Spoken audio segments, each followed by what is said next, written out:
welcome back to Blood and Ashes. This is episode 93, our Winter's Heart finale, where we'll cover chapters 33 through 35 and then discuss the book as a whole. I am your host Mo, and I'm joined once again by my squeaky clean friends Jody. I am sort of clean. Yes, fine. Hello. And Willie. I don't know so much about the squeaky clean, but I'll take it. That intro failed. That fell flat, Moritz. You just reminded me I need to have a shower.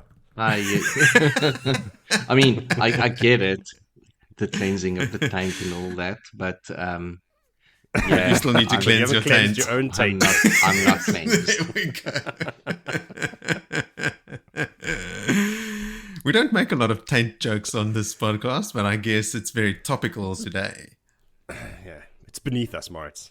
I mean, we're a highbrow, like high fantasy podcast. Serious people talking serious stuff. I must have missed a memo, but cool. I'm glad we are. Yeah. Very proud. Well, I sent the memo via fax just last week, so... Not pigeon. No, pigeons are notoriously unreliable. Well, I sent mine with a brandy merchant on his way to sell some wares. Oh, that guy who never made it anywhere. He never made it because he drank plum his brandy, wares. if I'm not mistaken. Yeah. Yes. Nice. Shriveled old plums. Where's this conversation going? Taints, shriveled plums. Moritz, do the intro. Take over, please. This is what happens when I leave you guys to your own devices. All I wanted to say is sort of like our sort of intro banter was just like, I cannot believe that we are already at the end of book 9. Only 5 more books and a prequel to go. So it's not quite the home stretch, I wouldn't say, but maybe like rounding the last corner heading into the home stretch. And I think I just feel more than anything else like a sense of pride that we've kept this up for so long and that we are this deep into the series and still going strong. So well done to you guys. And a little pat on the back for me. And yes, virtual back pat. Okay, yes. Enough with the self-praise and backpatting. Get on with this. Okay. Should we get to the part where I immediately cut us all back down to size in everyone's favorite section called callbacks? If you must. That sounds about right. Excellent.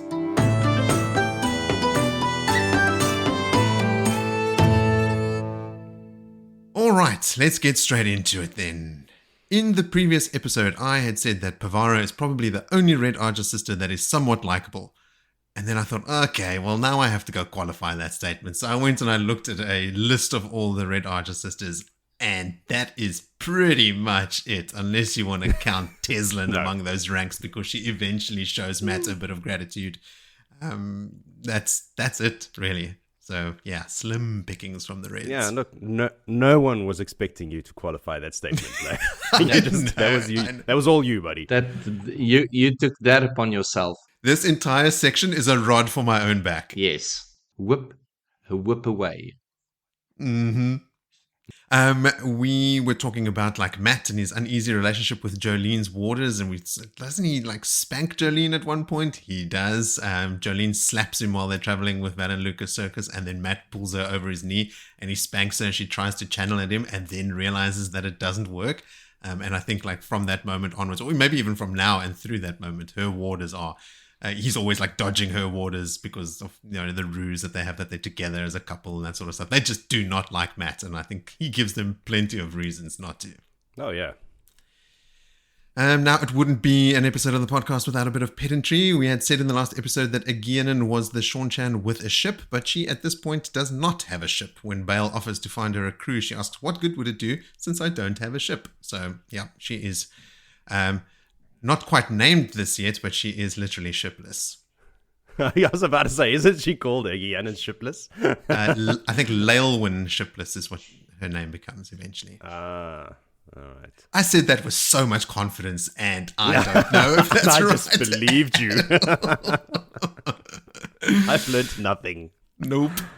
Billy, you raised a good point in the previous episode. I can't remember exactly what you said, but you were sort of talking about like the missed opportunity when Elaine and Nynaeve gave the domination bands to Aegeon and Bael Domon, and we were talking about making copies of them, because Elaine can, make copies of Terangriel. So they were in fact copied. Our conversation spun out to like, where did Semirog get the domination bands from? Like, did she take them from Cadswain? And was that why Rand was mad at her? So here's a quick little summary. Aegeon and Domon were stopped by the Seanchan before they were able to dispose of the bracelets, obviously, and then they were turned over to the High Lady Suroth, who then raised Aegeon into the blood. They were subsequently copied, and 6 sets were recovered after a failed attempt to capture Rand. It's unknown whether any other copies remain in Seanchan hands, and 1 set was possessed by Cadswain until it was used by Semirog in an attempt to capture Rand and was subsequently destroyed. The location of the others is as yet unknown. So there are other domination bands floating around out there, but not referenced directly in the texts. Then we had a bit of a pseudoscience discussion around Sital Anan using the Adam, and whether the fact that she's burnt out is the reason that the reaction with Jolene happened the way that it did. So from the fandom wiki, I got, a person who cannot channel will be unaffected by either part. If a man who can channel or has the potential to learn puts on the bracelet, both he and the Damane suffer pain. If contact is maintained, both die in horrible agony. So Jolene suffered pain, but Sital didn't. So it's still unclear as to whether Jolene would have suffered pain if someone who had never been able to channel had put on the bracelet. But when the bracelet is not worn by a Suldam, moving it will incapacitate the Damane with pain and nausea. Remember, like when Egwene gets it in the Great Hunt, like she can't move it around because that's how they just hang it on a peg, like it's the ultimate insult. Like, we're not even chaining you down, but you can't move because of this thing. So this prevents a Damane from escaping even when unattended. So maybe that's what I was thinking was happening here. Like, Sital didn't feel anything, but when they tried to maybe, like, I can't remember exactly if they moved or anything, because I don't think they actually did. I think they just put it on and immediately she started suffering pain. So it's a bit of a stretch. Like, if you imagine Sital Anan is just a stand-in for the wooden peg, and Jolene maybe trying to move with the Adam attached to it, she couldn't, and she felt that same pain that a Damane would feel. That's the closest I can come. But Jonna Pierce also wrote in on this topic. She said that, remember, the Damane can't even walk a few steps without getting sick unless they've got the Suldam or an equivalent holding the bracelet. She says that Joe had asked about it, and so I went back to look to be sure, and it is mentioned in the Great Hunt when Egwene is leashed. They made her carry her own bracelet a few steps so she understands, and she ends up sick and writhing on the floor. The big white book says that it's a Terangriel that only works with women who have the potential to channel. If a man who can channel tried to use it, they both die excruciatingly. And since Sital Anan lost her ability, she doesn't count in this capacity, and Jolene suffers similar to how Egwene was described as suffering. Egwene said she felt like it lasted ages even after Renna had picked up the bracelet. So thanks, Jonna, for confirming my theory. I think that is about as far as we can take that one. That's the closest thing I found to conclusive reasoning for why Jolene reacted the way that she did. Then, in Far Madding, the rumor about the black and swollen body that was found is followed by the rumor that the council had had it burned, but all singular. 1 body was found, according to this rumor, and Kisman's was right out there in the street. So if anything was going to start a rumor about the topic, it would be the one that was right in public. So I do still think it was just the 1 body and not a bunch of them, like that Fane had been killing a bunch of people. But the physical appearance, obviously, of the body being black and bloated, and apparently the rumor goes that the council had had the body burnt, like they would do if there was a plague, is what made people think it was a plague, not a number of bodies found, just like its appearance and the fact that it was burnt. That's my read on it, anyway. And then lastly, as for the Seanchan plans for Ilion, remember we couldn't figure out, like, are the Seanchan actually moving on Ilion right now? What we read was that they have started setting up fortified camps in Ilion, the country, along the coast and inland, and they are almost certainly, according to Varen, who's relaying this message, almost certainly aiming at the city eventually. Rand's attacks don't seem to have slowed their advance at all. Irrepressible, those Seanchan bastards. And that is all from me. So let's now hear from our listeners. No, it's not a lot at all, is it? Remember those previous chapters were very, like, straightforward. You know, like, it weren't a lot of weird things that we had to try and puzzle out or anything. It was just go, go, go. Our listeners had some thoughts, and we'll start with Adam McKinnon, who wrote in this short message. He says, "Hello, just a message to say that I've always been a Cadsuane fan, but I think because in my head I've always envisioned her as B. Arthur. Thanks again for doing such a great job, guys. P.S. I saw NoFX play their very last bar show in New Brunswick, Canada, and it was awesome." I bet it was, Adam. That was not the last bar show. There'll be another one. Don't be duped. The final tour. The final. There's already been a final tour. Yeah. We need 3 finals now. B. Arthur, you've just raised Cadsuane up in my mind now like 7 notches. So for our listeners who don't know who B. Arthur is, she's the actress that played Dorothy in The Golden Girls, which is a great fan casting because she certainly carried a lot of authority and had a voice, you know, to sort of augment. She had that like sort of raspy voice, or like that sort of, I don't know, just carried a lot of authority. And she was like more often than not, the level-headed and sort of the one sort of calling the shots on The Golden Girls, right? Like she had a lot of authority and like animated voices. I almost want to say that she did. Don't know. Maybe that's a great callback for you. No, how's that? There we go. No. It's too late now, buddy. Don't even know who we're talking You're making about. it sound like it's our fault. Act like I've got a pen here to make notes of these things. If only someone were recording this. Yeah. Well, yeah, we can never go back. I'm out of hard drive space. Thanks, Adam. And then we've got a message from Will McGuffey, who says, "Hey guys, in the last episode, Mo's talking about how Birgitta relays fuzzy information about the babies to Elaine because of the usquai. He mentioned how the girls were actually sober when Min told them about the babies, but that usquai was just so strong that it affected their memory backwards. And then in all caps, and you didn't make a comparison to balefire. I'm not mad, I'm just disappointed. Anyways, I thought that would make a good t-shirt. Blood and ashes, where the usquai hits like balefire." That is good. I like that. Yes. Wow, I did not connect those dots at all. Me neither. I'm also disappointed in us. Luckily, we've got our listeners here to keep us in check. And I have added that to a literal spreadsheet that I've created now with t-shirt ideas. Okay, so yours is at the top of the list along with Bulwer really knows his ins for Jono. Yeah. Oh, Will goes on to say, "Once I caught up on the podcast around Path of Daggers, I started to reread along with you guys. But now that New Spring is coming up and I haven't read it yet, I'm working ahead so that I don't get any spoilers.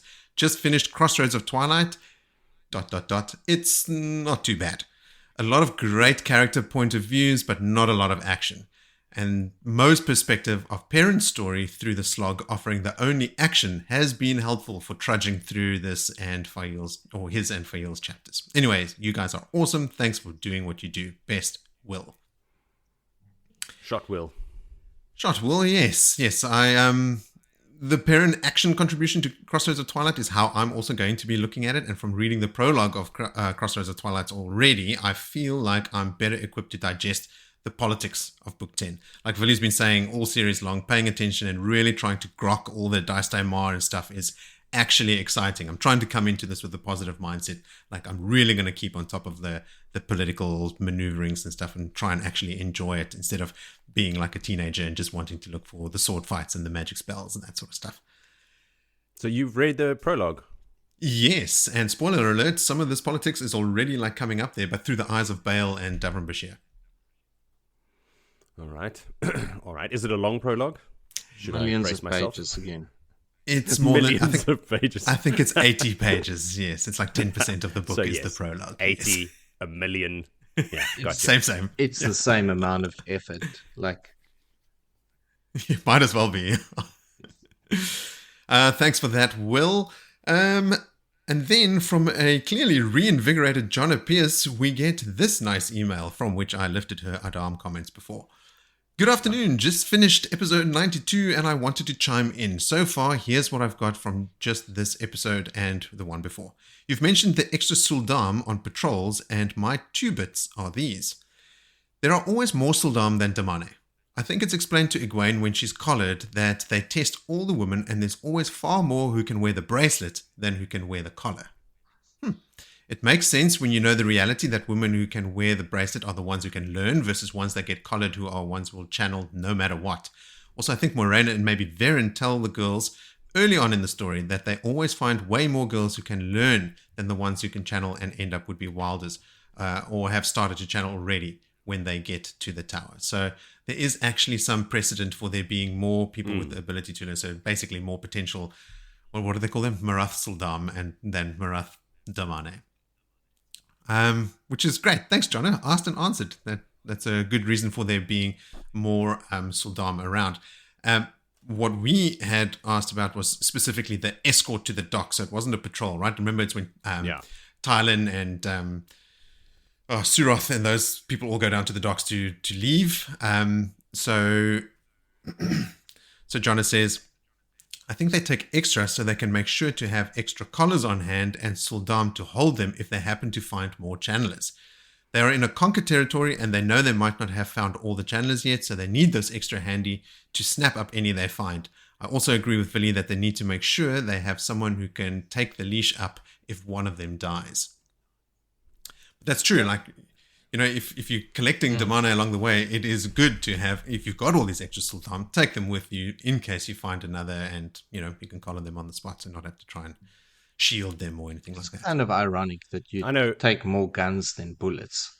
But yes. In case you find some bullets lying around. In case you find some bullets, you got some more. I know that when I walk down to the docks, there's just like bullets and channelers everywhere. You're just going to keep your eyes open. You can't take a step without treading on them. No. Then another obvious one, Jonas says, on Matt's riding in circles in the courtyard, he's doing that to keep up the look that he is leaving, which does actually help him increase his strength and get him in shape and works the horse out so Pips is ready to go too. But he really is leaning into the image that he's running away before Tylen gets back, and his working out like this supports that.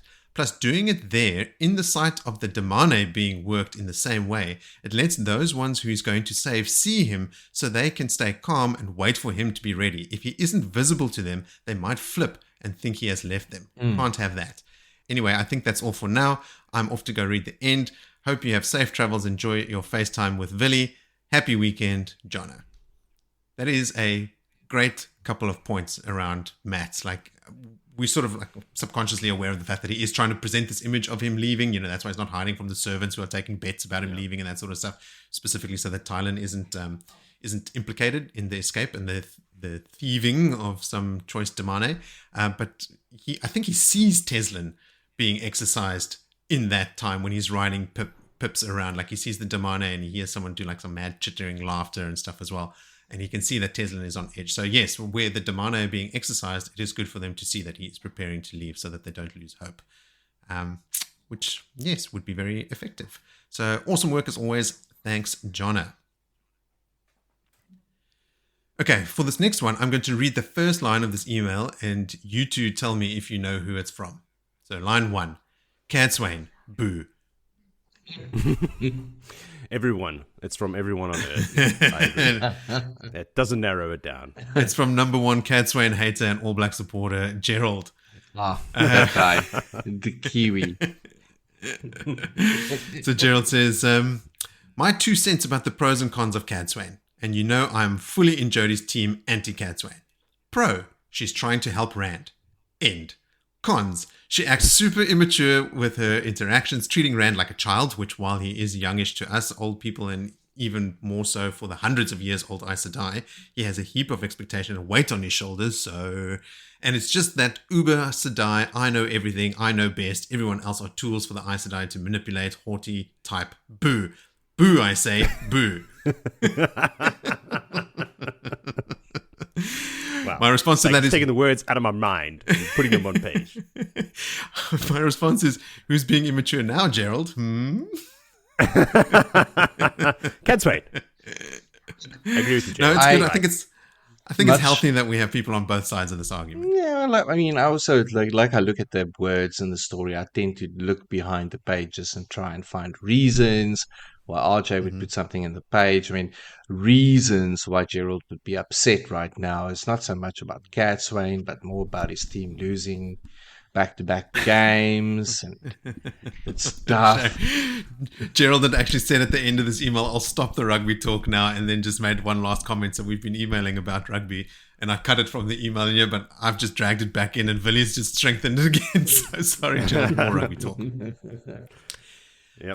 Then Gerald goes on to say, Matt's prophetic to die and live again. Was that the Aelfon or the other ones when they hung him, or when he was killed by Ravin and then brought back to life via Rand smacking Ravin with balefire? I sort of assumed the balefire part would not have been seen by the pattern or be in the pattern, so the Aelfon wouldn't be able to know or predict that? So I go with a hanging all the time. Well, it was the Eelfin that hung Matt in Ruidian, the fox people. The Aelfin are the snake people that provide the answers to the question. So the Aelfin are the ones that made the prophecy, but the Eelfin are the ones that would have hung him or, gave him the spear in Ruidian. When Matt is with the snaky Aelfin, their world is put under stress from having him and Rand there at the same time, and they blurt out more answers than they usually do. So Matt had already had 3 answers when he asks them what fate he needs to meet. They say, marry the daughter of the 9 moons, to die and be reborn and live again, a part of what was, give up half the light of the world to save the world. And then later in the story, we've referenced this before, Arthur Hawkwing tells Matt that he died and came back to life, and that's what broke his link to the Horn of Valir. So when Matt tries to get a bit more detail and asks if it was when he was hung in Ruidian, Arthur Hawkwing tells him, no, not that time, a different one, implying that it's the Ravin death and balefire Control Z undo that was him dying and coming back again.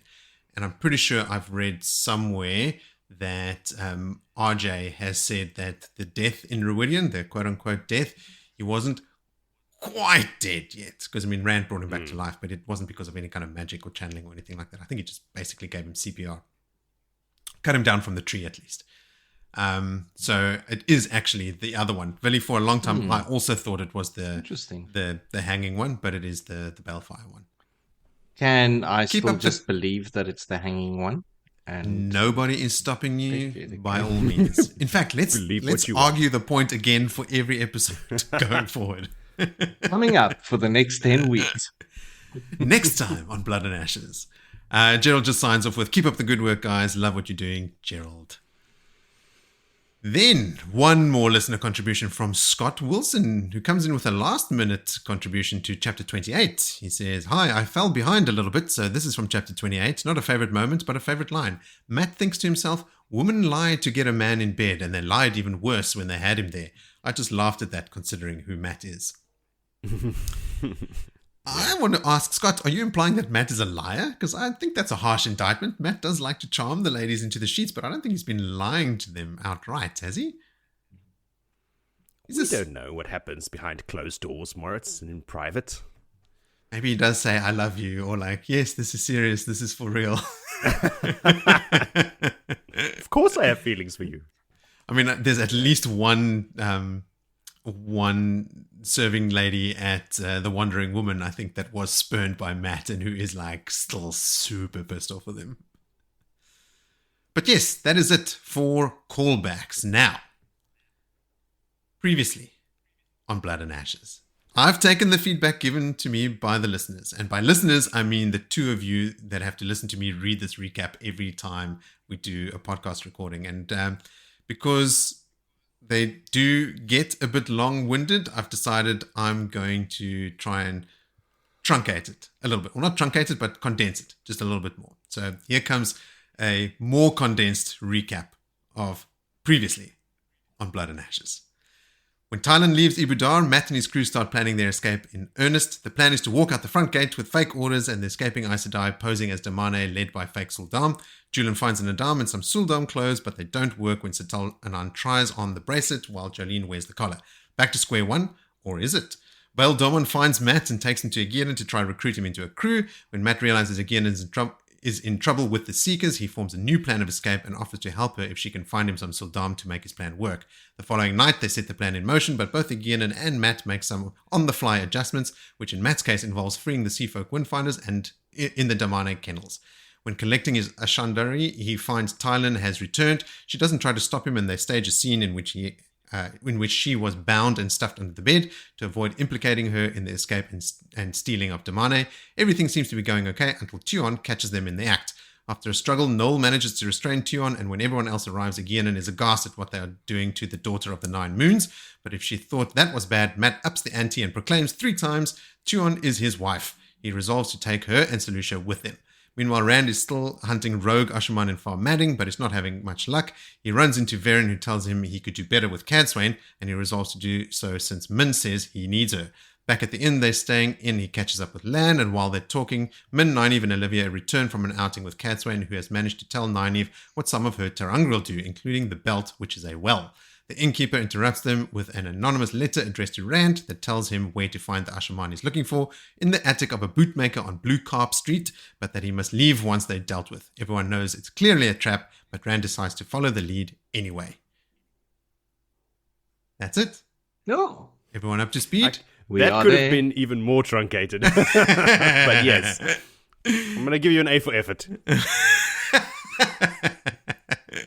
Well, at least Willie seemed pleasantly surprised, so I'll take that as a mixed success. In the midst of my daydream, and then I realized I had to get all the way out. back to reality and do stuff again. Okay, so now that you're back to reality, let's head into chapter 33, called Blue Carp Street. Tell us, Willie, what's the word on Blue Carp Street? Well, the word on Blue Carp Street is that notes was written and traps had been laid, and Min is not stoked that Rand is clearly running into a trap. And Lan agrees with him, yes, but he's going along. Min, very unpleased.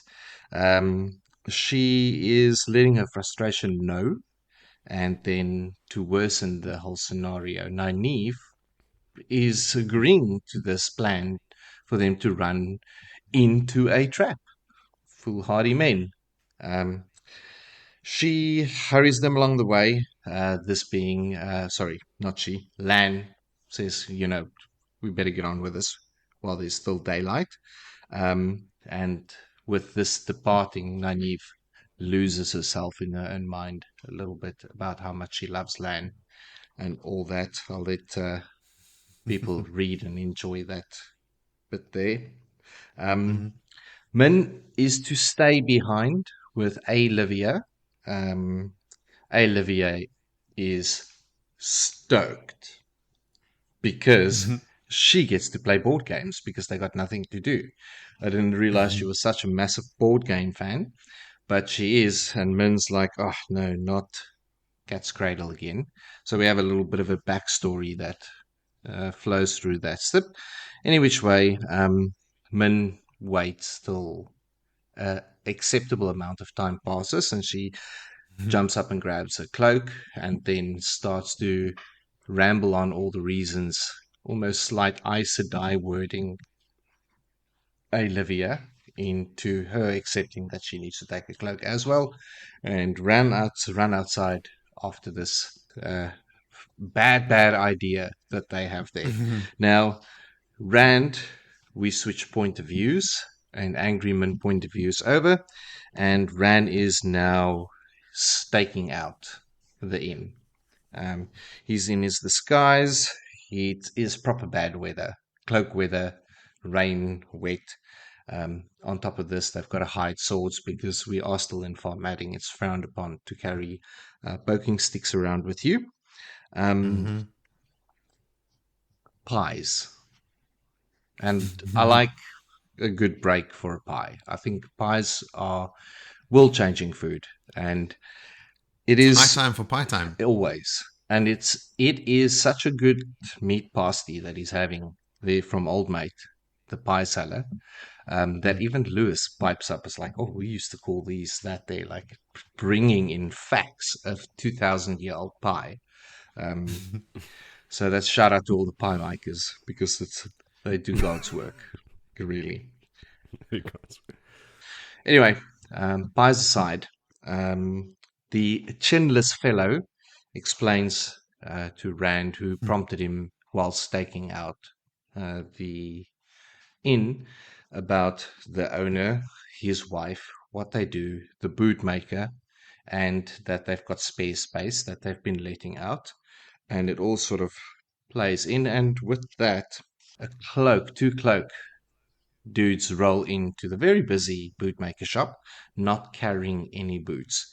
And they are heavily cloaked, hooded, and with a wind gust, Rand sees the tip of scabbards under the cloak, so he's already. And then, as the wind waves off one of the hoods, he immediately spots Gedwin, and then assumed the tall fellow with him is Torval. So, yep, they there. It's all set and done. Rand breaks away from Pieman, and he goes to find Nynaeve and Lan, who come back with their own little intelligence gathering.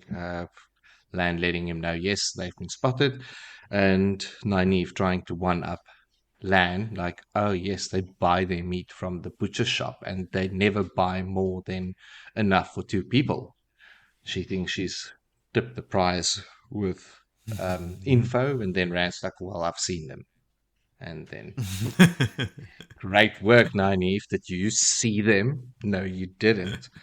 Anyway, Rand and Lan are going to be given a lift of a physical lift of magic, where Nynaeve has got her well belt on her, and she is a bit whingy because it's going to take half of the power in there to get the two of them lifted up there, but that is all they need. Then Nynaeve's like, but what about me? And Rand says to her, well, what about you? You want to come and murder the men? And that's when she realized what this mission is. It's not a grand adventure. It's an assassination that's about to take place of two people. And with the realization of that coming through, she even asks Lan, like, oh, look, kill them if they sleep, if you can. Like, okay, this is not going to be something nice that's going to happen now. But she calls it an execution. It's an execution, assassination, whatever you want to call it. Not a duel. Dead people. It is like, that's just make dead. Just they're going to go make dead. Anywho, as surmised, there is an access door on the roof so that you can get onto the roof and mend the tiles. Access roof being pulled open. Rand jumps down into the attic, where it is pretty sparse, like an empty chest and an empty room. Second trapdoor spot. Rand felt the hinges, slightly dry but not rusted, so it's good to go. When Lan throws open the hatch and sword ablaze drawn, not ablaze because it can't burn, there's no channeling, but Rand falls down to find the fullest room in the world of furniture. Tables, top to top tables, caved. Doesn't work well anyway, but no one. Lan follows swiftly on the heels of Rand to find two bloated, bubbled corpses. And the assumption is made that those two bloated, bubbled corpses is Torval and Gedwin. Rand realizes what this is. And yes, it is a trap. And Fane.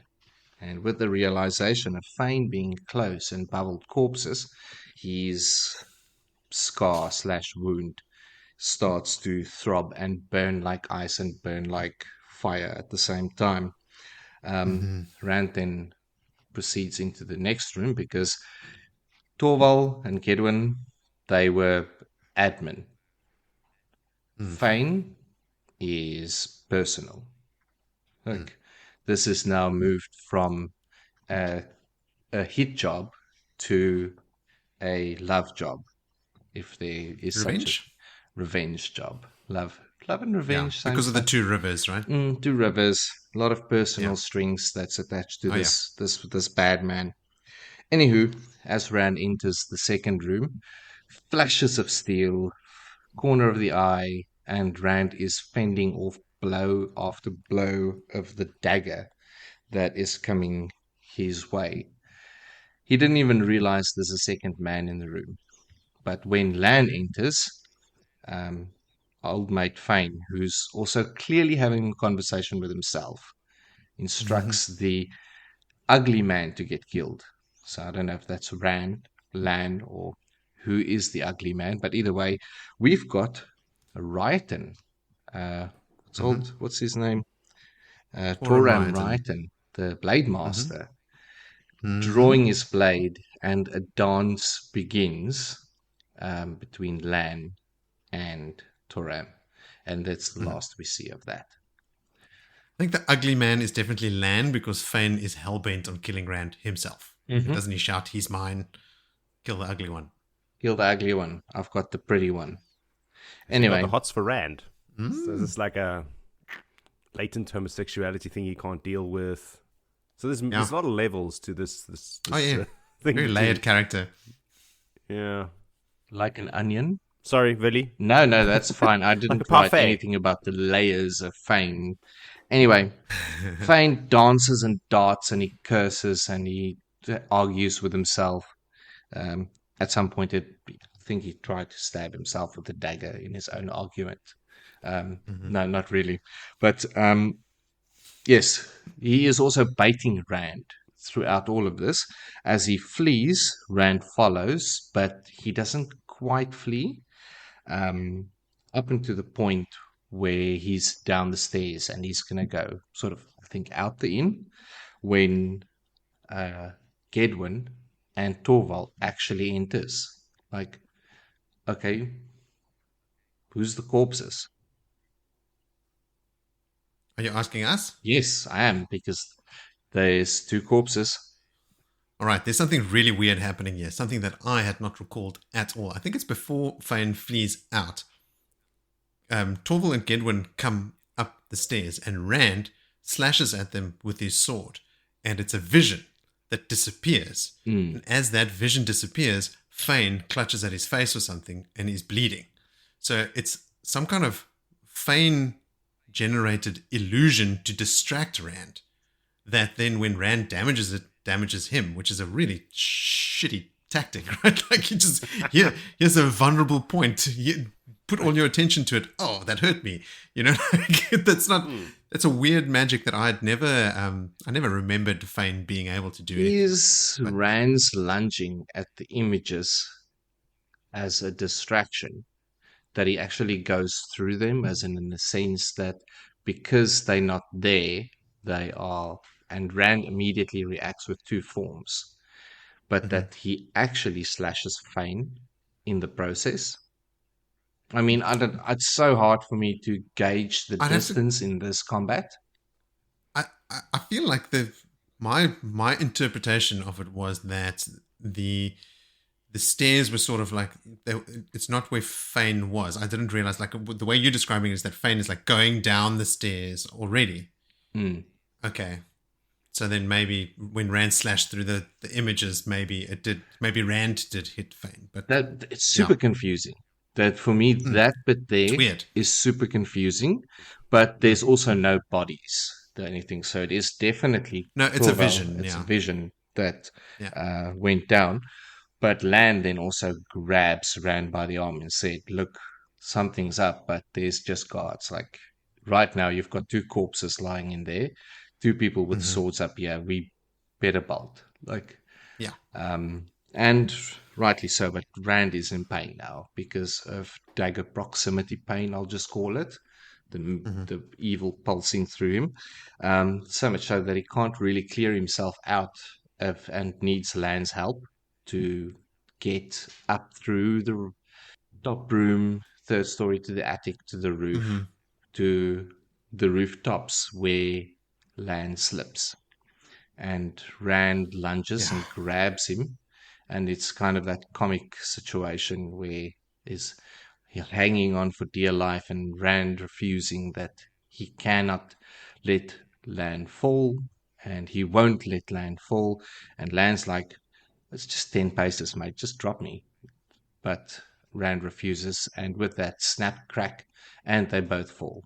End. Dead. Rand dies, Lan dies. End of the book. Story over.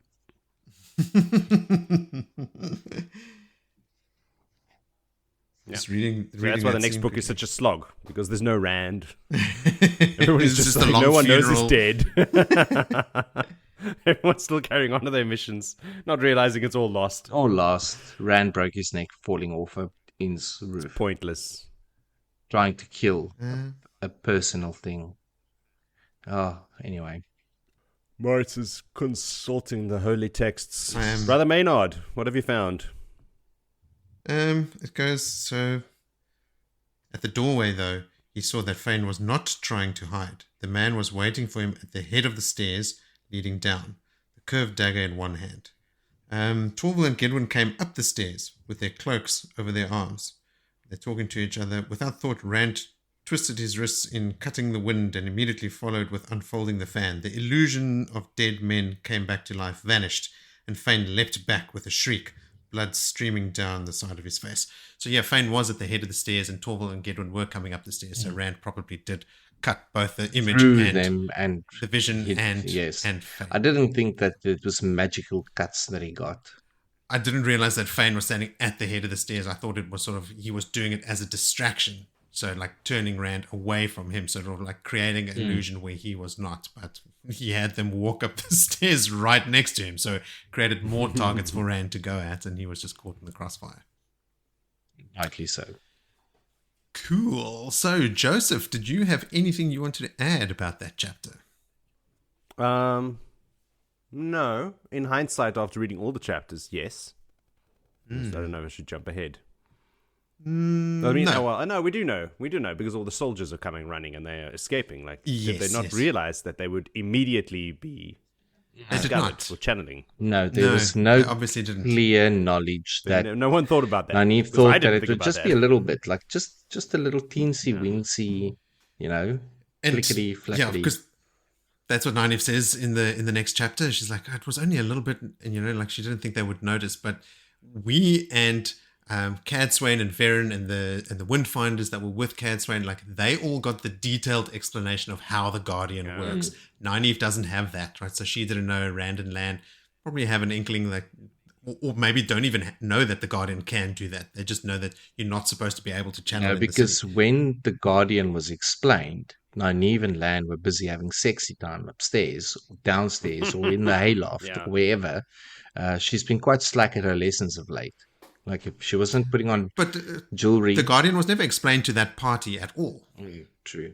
But off page. They were already in Farmading staying by whom, right? Like they were actually in the councils, right? When we get the explanation of how the Guardian works, it's in they're standing at the Guardian. It's when they met Elise and Nynaeve and those guys were never part of that. So no, that was Cadswain, Varen, and the whole lot of the them. Windfinders, exactly. But you'd imagine that information gets relayed with a bunch of people that are. But from whom to whom? Cadswain hasn't hung out with Nynaeve before this?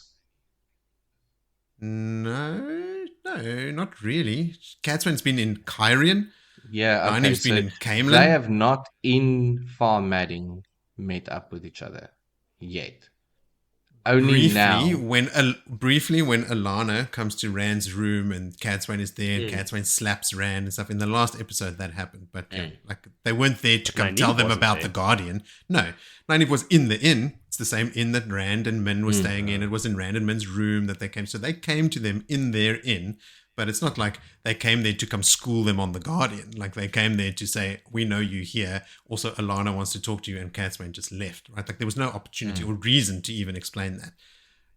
There was an opportunity. Leave, go downstairs, and have a conversation with Nynaeve. Actually, Vil, you are right. They did go on the outing together, right? Like they went outside when Nynaeve was told what the well is. And there was training involved.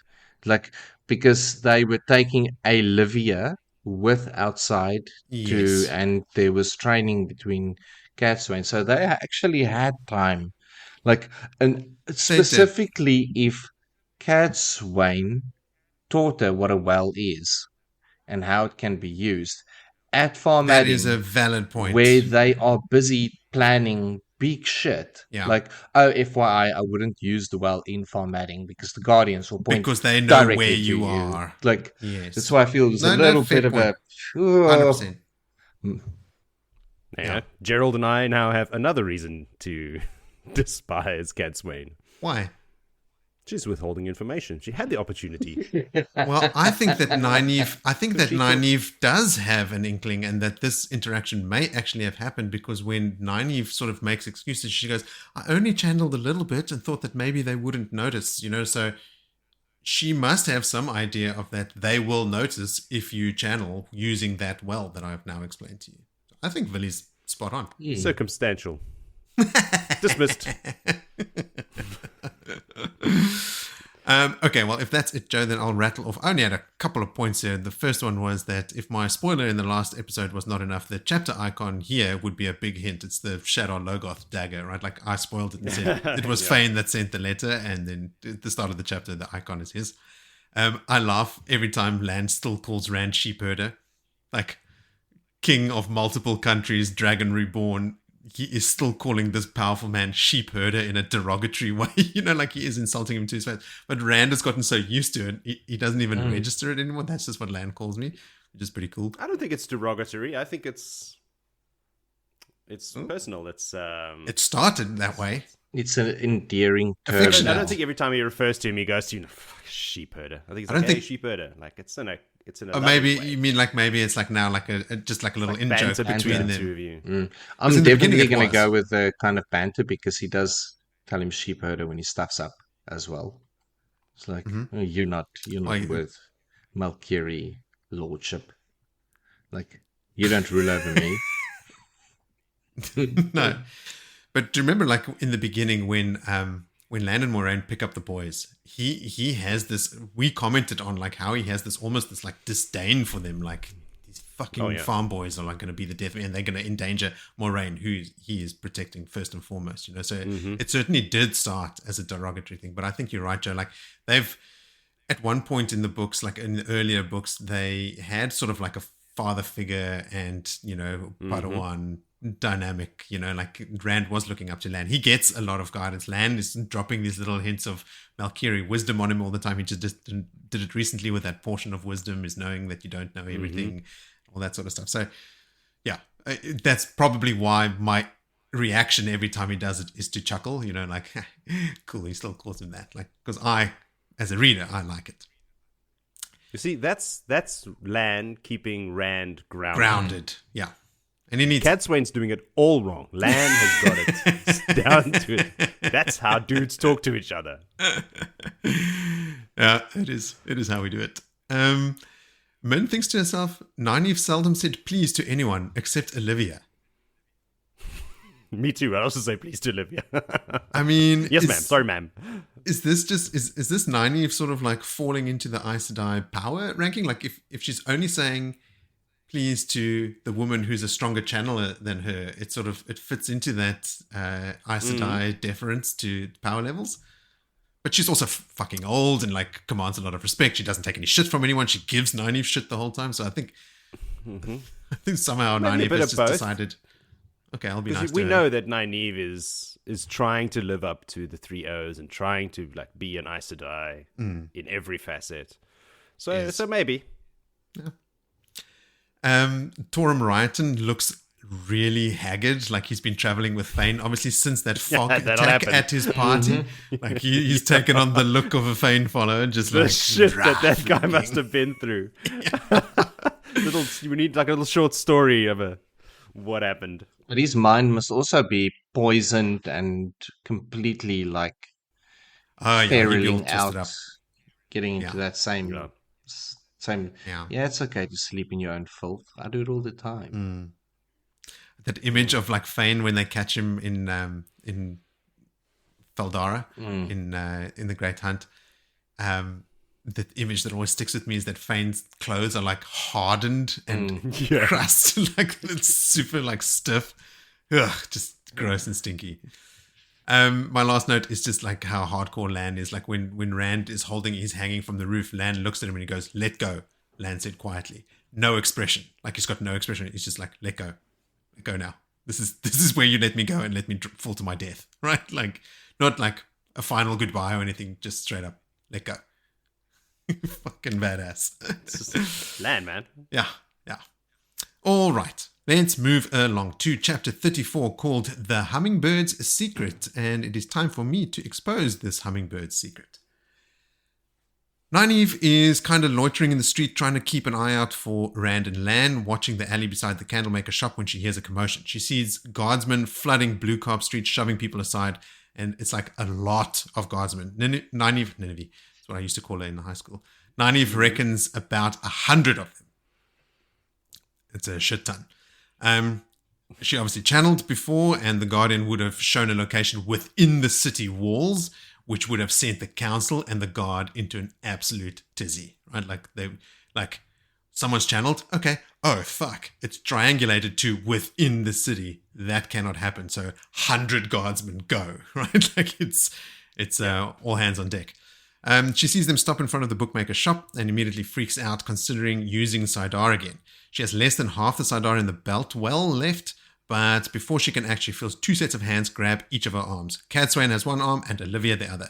Min is walking beside Olivia, and she tells Cadsuane that Rand is unconscious and hurt.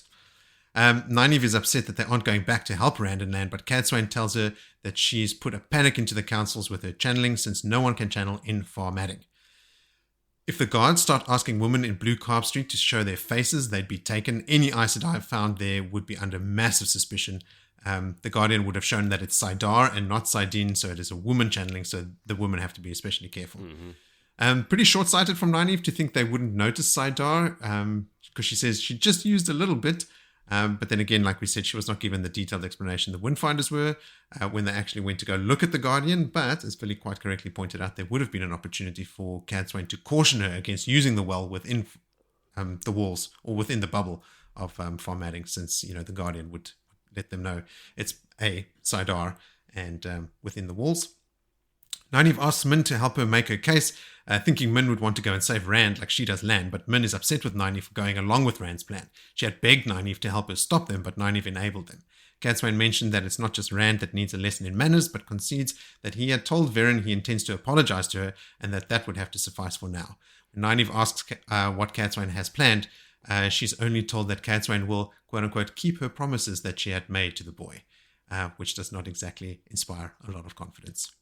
We then switch to Rand, who wakes up in a small, dark cell. He is in pain. His face feels bruised and his whole body is in pain, but nothing feels broken. His boots and gloves are gone, so his tattoos are exposed, and he can assume his captors know who he is. He inspects his tiny cell, and he finds that he's in a pitch-black box 3 paces long and just over 2 paces wide. So that's less than 2 meters wide and only 3 meters long. And the height is less than a foot above his head. So well and truly a dark box. So Lews Therin begins to panic, likening the cell to the box that they were kept in. Ignoring a screaming Lews Therin, Rand sits in the middle of the floor, crosses his legs, and tries to calm himself down. He thinks that since they know who he is, that they will try sending him to Elida. He shudders at the realization that he hopes whatever sisters will take him to Elida are close, just so he can be let out of the box. That's pretty grim, right? Like hoping that the sisters that are going to hand you over to the tower are close, just to get you out of here. But he refuses to surrender, shouting as much into the darkness, and begins going through the list of women who have died for him, with Moraine topping the list. It's a somber scene with RJ's words going, one by one he summoned up the names on that long list, patiently forging his soul in the fires of pain. Jesus. Tough times for Rand. Meanwhile, Cadsuane, Nynaeve, Min, Olivia, and the 3 Ashaman, Dharma, Eben, and Jahar are on their way to confront the First and her council. Nynaeve wants to strike hard from the first, but Cadsuane already knows how she will handle things. Cadsuane straight up not allowing Nynaeve the title of Aes Sedai until she has taken the 3 oaths. And I don't know if I'm just drunk on the Cadsuane Kool-Aid, but I kind of agree with her, because it suited Egwene to raise Nynaeve and Elaine when she did, but I wonder if she would agree with this sentiment, since she now also buys into the way the 3 oaths define the Aes Sedai. Cadsuane does think that Nynaeve's ability with healing is nothing short of miraculous, and everything else is dismal. He's right. Which is cool. I'll give her this one. Yes. Min is wishing they'd move faster, as she can feel Rand changing, and she can actually feel like how he's busy building that shell around himself and hardening. Catherine tells her companions to stop whining or she'll do this on her own. She and her companions enter the council's chamber where 13 women sit with worried faces. Elise, the first, tries to bluff Catswain with her knowledge that she holds the Dragon Reborn in her cells, but Catswain calls her bluff. She thinks to herself, she was hoping that Varen's spade work would make them back away from this. What is she talking about? Is she talking about Varen talking about the false dragons and the men that can channel the Ashaman and that sort of stuff, that hopefully the council would want to be hands off with any men that can channel? Is that the spade work that she's referring to? Yeah, because Varen was very chatty when they first met. All of that is the spade work. We'd have to go back and check it. I mean, putting that fear in that there's followers following this man, there's the Ashaman, there's all of that is been sort of like, I mean, you can stop channeling, but can you stop an army? It's not really... And they play into that now as well towards the end of this. So she offers to take Rand off Elise's hands, but Elise thanks her for the offer and says she'd rather deal with Tarvalon. Elise tries to ask Catswain how she knows the Dragon Reborn is in her cells, but Catswain cuts her off to mention that she has 3 Ashaman with her. They step forward, and it has a visible effect on the rest of the council. Elise is discomforted, but doesn't back down. Catswain reminds Elise that there was channeling in the city today, but Elise writes it off as an aberration. Nobody was found in the area the Guardian pointed to. Catswain implies that there are ways around these types of blocks if one looks hard enough.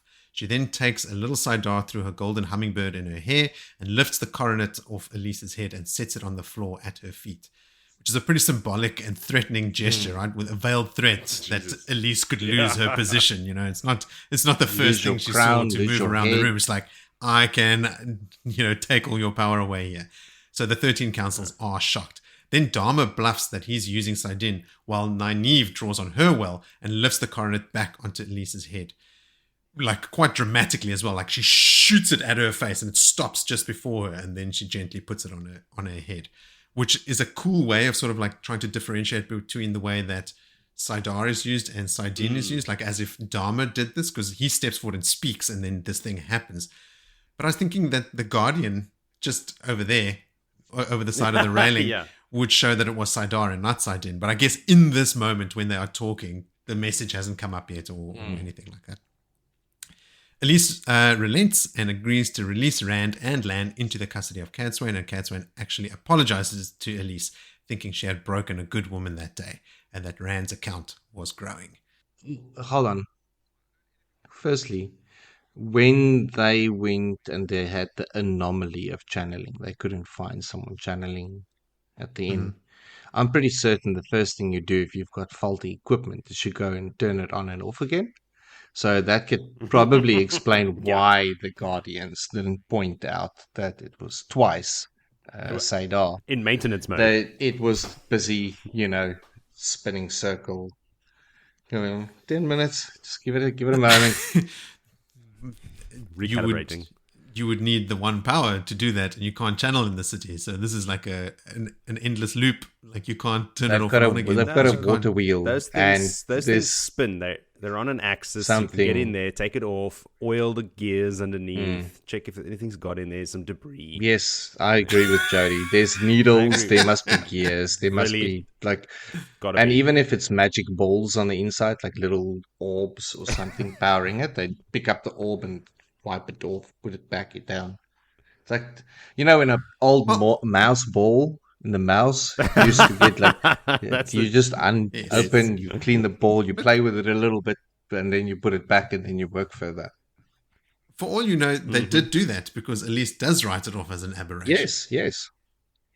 So maybe they did actually do all that. And that's why they just couldn't know at that moment, because the mouse ball was still out when they were channeling in that room.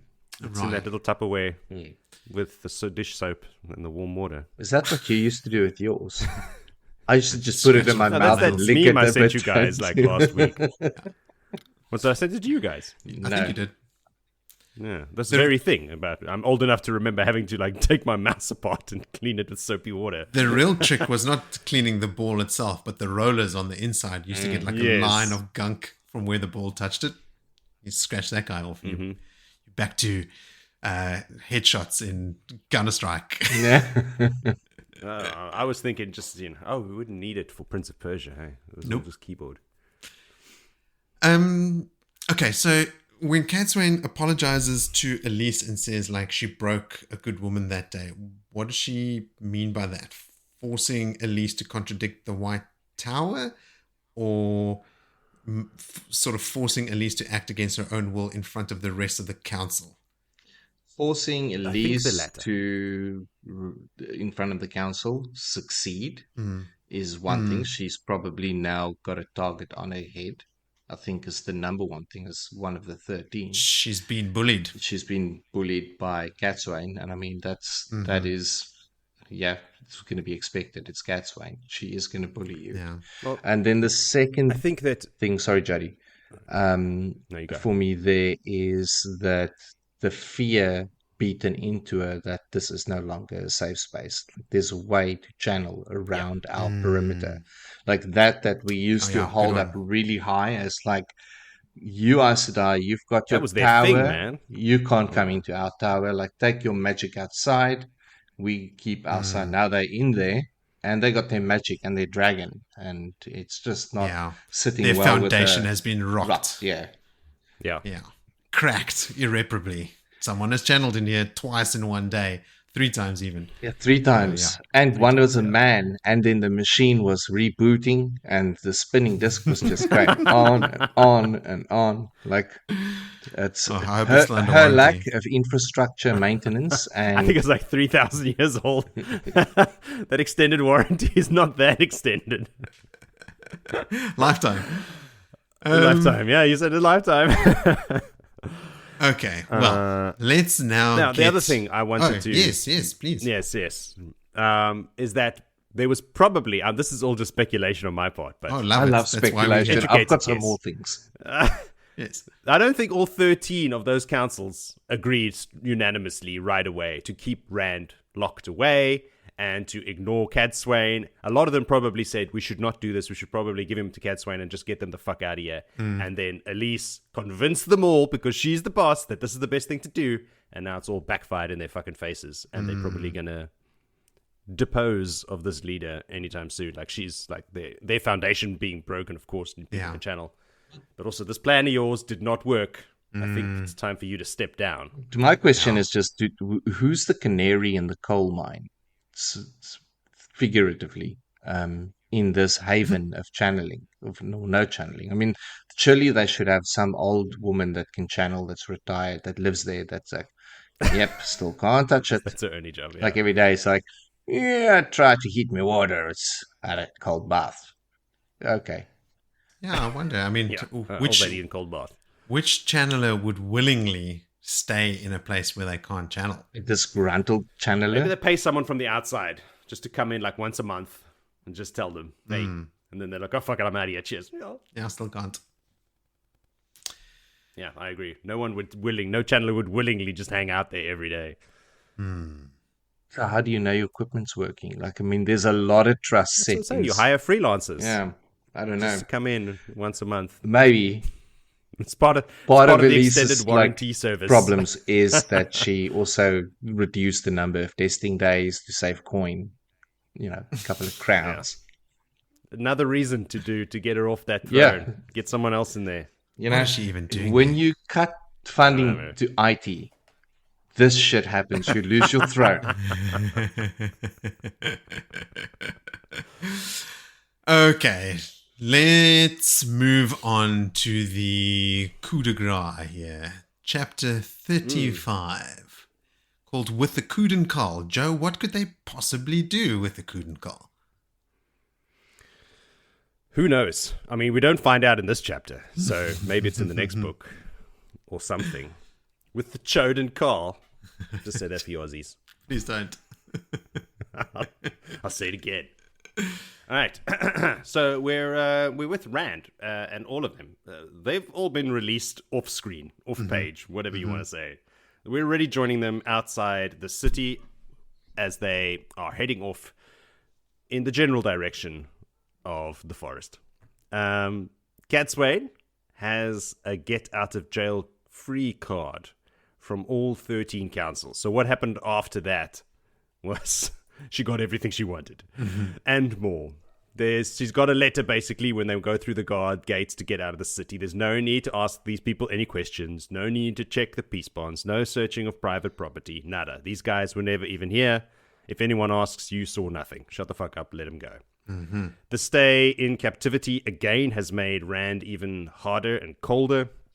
When the guards came to get him out, he was just sitting there smiling like a psycho, just in his little zone. And they were like, oh, okay, whatever. And they took him out. Nynaeve used the last of the Saidar in her well to heal Lan first. Obviously, no judgment. He came first. He had broken his arm in the fall. Then Rand, but now they are outside the city and they can feel the source again. Bless the light, yada, yada, yada. Rand draws it in and can feel the other Ashaman doing the same. It's like a big metaphysical magic stretch and flex. Min is trying to console Rand, but he is so dead inside that this whole ordeal doesn't seem to bother him anymore. He's just, Stone emotionless. Stone cold Steve Austin.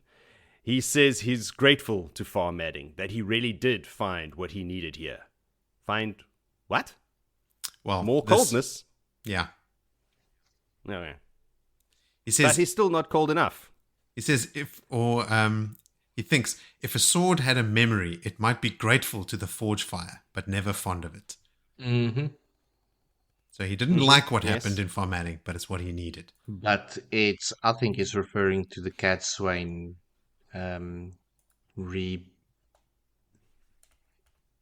what's the word I'm looking for? Aligning.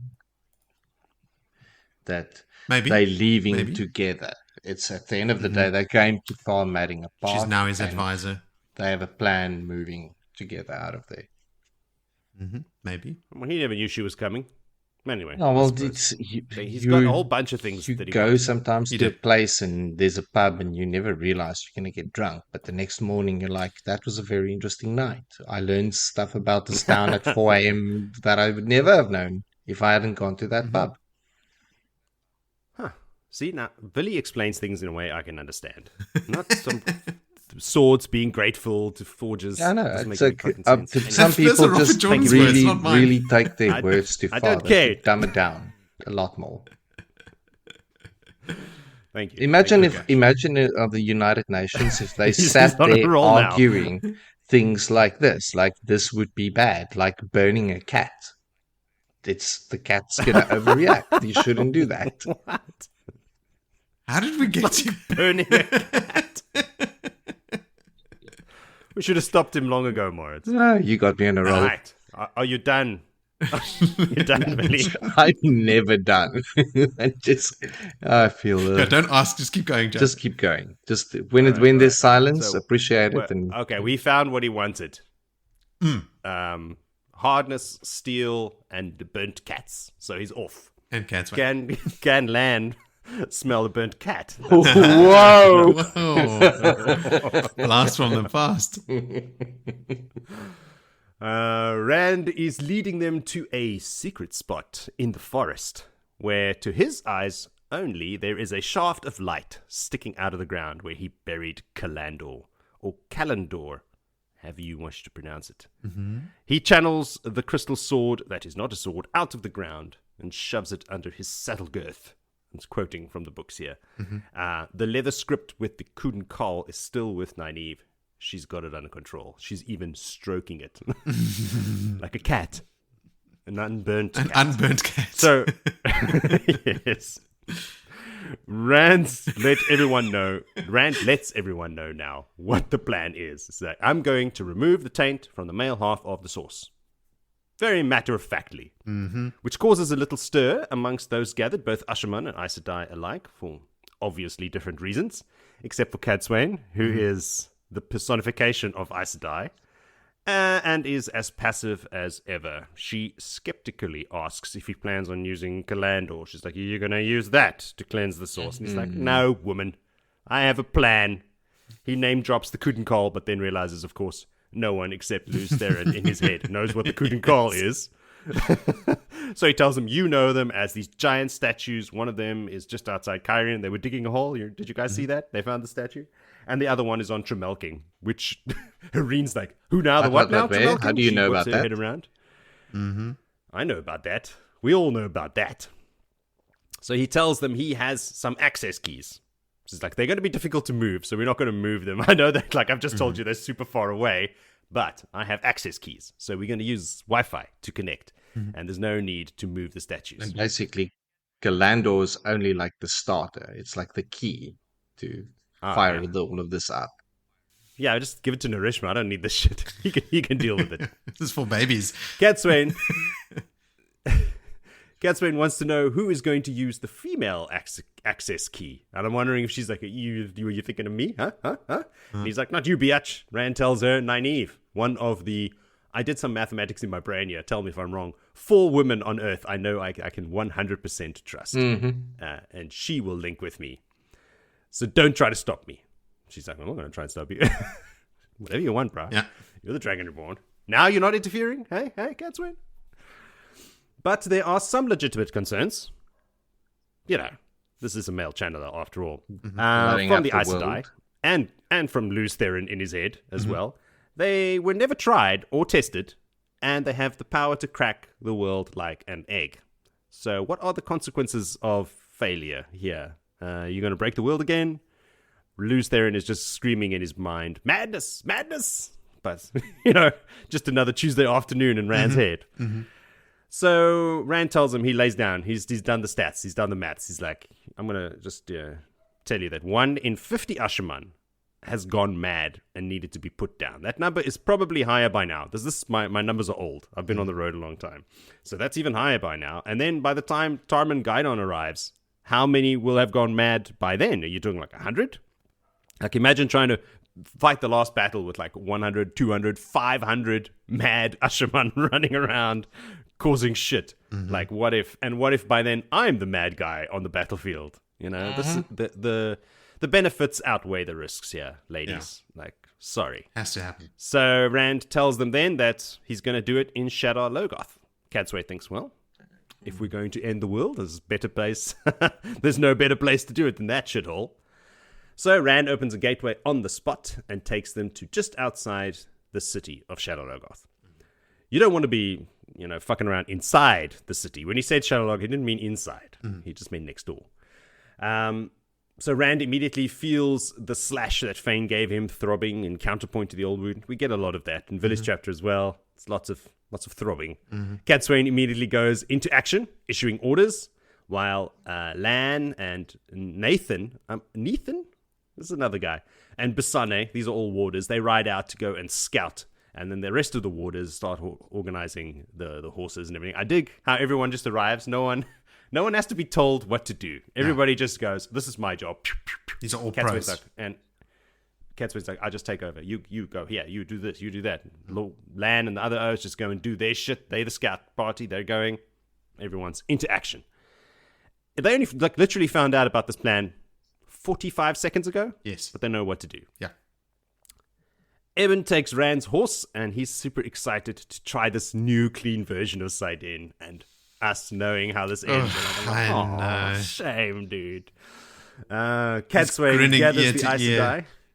He's so amped. So amped. So Catswain gathers the Aes Sedai and sends Hareen off with Mode to get the fuck out of the way. Like, guys, you are less than useless today in this spot, all right? Go hide in a hole there. Narishma has Kalandor, because he's like Rand's go-to guy for Kalandor for now. Like, since you fetched it and almost died in the process, I think this will be your Ungrail for now. Nynaeve heads up the slope to Rand with the access keys while moaning about Catswain and or Olivia. I didn't know who she was bitching about here. Probably. But it's got to be one of those two. Yeah. So anyway, and Rand tells her they should probably get started. Ooh, Olivia no. approaches them. Catswain What? told Olivia to get all the trinkets off Nynaeve because Yes. there's no point in her having her trinkets, and she was bitching that she needs her trinkets back. Like afterwards, like No. no keepsies. You interrupted my very sentence to tell you Olivia approaches them to say that Nynaeve should get... Nynaeve only finds out now. But she comes up to them. She's bitching about someone. I imagine it's Cadsuane. Probably. Because then Olivia approaches her afterwards and says that Cadsuane says that Nynaeve must give her all the Tangriel. All that shit you're wearing, you got to give it to me. She won't need it, but she's still pissed that she has to give it up. So now she's pissed with Olivia. So let's just say the first one was Cadsuane. Okay. Spread it around. Spread it around. Spread the love. Now that they are ready to roll, Nynaeve takes a seat on a stone, and Rand, being the Aiel that he is, sits cross-legged on the floor. He's not going to look. Get me a chair, will you? Nynaeve hands him the mail access key, and they both put them on the ground nearby. And Nynaeve instructs Rand on how to join a link. And he reaches out, but doesn't seize the source. You know the steps required. Edging. Hanging on the brink, edging his... Oh, man. Hanging on the brink, waiting for Nynaeve to start. Now, everything I've written has another twist to it, Moritz. Thank you. When she does, he feels the source flow through him from the Guden Call to Nynaeve. Highbrow, high fantasy podcast. Moritz has fucked it all now. Oh, that's It's golden. like, wow, I have to rewrite all my notes. Okay, pause, everybody, go away for an hour. Let me rewrite my notes. She is stunned at how different Saidin is. So he takes control from her quickly. To her surprise, he just rips it away, like, nah, mine. And now it's his turn to wonder at the difference in Saidar. So finally here, Rand and Nynaeve get to experience each other's magic systems, and they're like, whoa, both of them are like, whoa, this is crazy. So we go through the whole lost in the current, you need to surrender things. He seems to master it quickly. It's like he is the Dragon Reborn after all. And also, this is the last chapter. We've got to get things done. We've got shit to do, yeah. Yeah. Then he weaves a conduit of pure Saidar and connects one end to the source of Saidin and the other to the city of Shadar Logoth. There was a lot of mechanics involved in how this, and I'll discuss it at the end exactly what I think happened. Well, I'm sure we all will. Yes, that's why we're here. Takes, yeah, I suppose. He then takes Saidin and forces it into and through the conduit to flow to Shadar Logoth. Saidar is repelled by Saidin around it, and vice versa. So they're like, it's Saidar is trying. I've written it here. Just imagine like the poles of a magnet pushing away, like opposite poles of a magnet, pushing away from each other, and then forcing the flow to move faster inside the tube of Shadar Logoth to Shadar Logoth. All right, so Saidar is contracting, trying to get away from Saidin, and Saidin is compressing it. So it's pushing it through the tube faster and faster. With the connection made and Nynaeve's encouragement, Rand draws more deeply on the source, forcing more Saidin through. Now, you're going to be jumping around a lot, as you all know. Yes. So we jump over to Elsa's point of view. She's staring at Rand and can feel the unimaginable amount of Saidar flowing through Nynaeve. Even if all the sisters of the tower were linked, they would only be able to channel a tiny fraction of that ocean of power, just so that we all get the idea of how much it is. Cadsuane tells them the attacks from the Forsaken will start soon. Like, with that much power being channeled, every channeler on Earth will know about it immediately and will be able to pinpoint exactly where they are. Red alert, man your battle stations. Elsa is drawn into a circle by Marise, who adds Narishma with Kalandor, and then other groups start forming their links. Serene and Corel link with Flynn, Nasoon, Beldine, and Diagian link with Eben, Varen and Kumira link with Shalon, and Olivia just marches off north into the woods on her own. Because she's fucking Olivia, that's why. The groups form a perimeter defense around Rand and Nynaeve, and Cadsuane is also on her own with her hair ornaments to take personal care of Rand. Like, he's mine. She's last line of defense. Elsa asks Marise if she can form the flows. And Marise is like, all right, I'm in control, but yeah, you take over. Because Elsa is on a mission to make sure Rand gets to the last battle so that her Dark Lord can defeat him. Compelled. So she is ready. Oh, she's loving it. We tangent off to some dude called Barmelin. We may have mentioned him earlier in the podcast. Riding his cart near the statue in Kyrian. He's got some of that plum brandy for market, but is distracted by a very bright light coming from the giant hole in the ground. He goes over to investigate and realizes it must be the one power being used, and he needs to get the fuck out of there and drink all that brandy by himself. Yeah. New plan. Not selling this. Drinking myself to death. See, Goodbye. he was very upset about that batch of brandy being sold. He made it. Yes. His whole life, he's been stoking. He had finally made the best batch. That's why it's like this. Like, I hope that I'm gonna get the money that this is worth, because when I drink it, I know what this is worth to me. This is the perfect 48% bottle. Like, he's mastered it after 60 years of it now. It's a straw And rum. now he's gotten the sign to go home and drink all of this. Yeah. He got the acknowledged, like, power's being used, the battle has started, that's it. Turn horse around. It's the end of the world. Actually, he didn't even go home. He just went to the closest tree. Him and the horse were sitting under the tree drinking. He just sat brandy. down under the next tree, exactly. It's like, Fun fact, the about it. inn where he was planning on selling it, the Nine Rings, is the same one that the Rand and Celine, Huron and Loyal stayed in when they had the sweet and sour pork after they rode past Oh. the Kudenkull and looked at it, and Rand When sort of Rand got like, sucked into looking Yeah. at it, and that is a little moment. I recognized the name as well. It was in that. The 9 Rings of Men. yes. I see what you did there, Robert. All right. Are we okay? This man is now getting drunk under a tree. So we're bouncing off that tangent, and we fly. Imagine now we're flying over the oceans and the lands.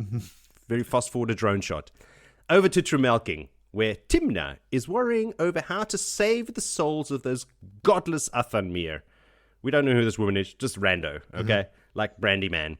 Those thoughts soon take a back seat as she sees the giant glowing sphere sticking out of the ground start to glow and realizes it's time for everyone to commit mass suicide.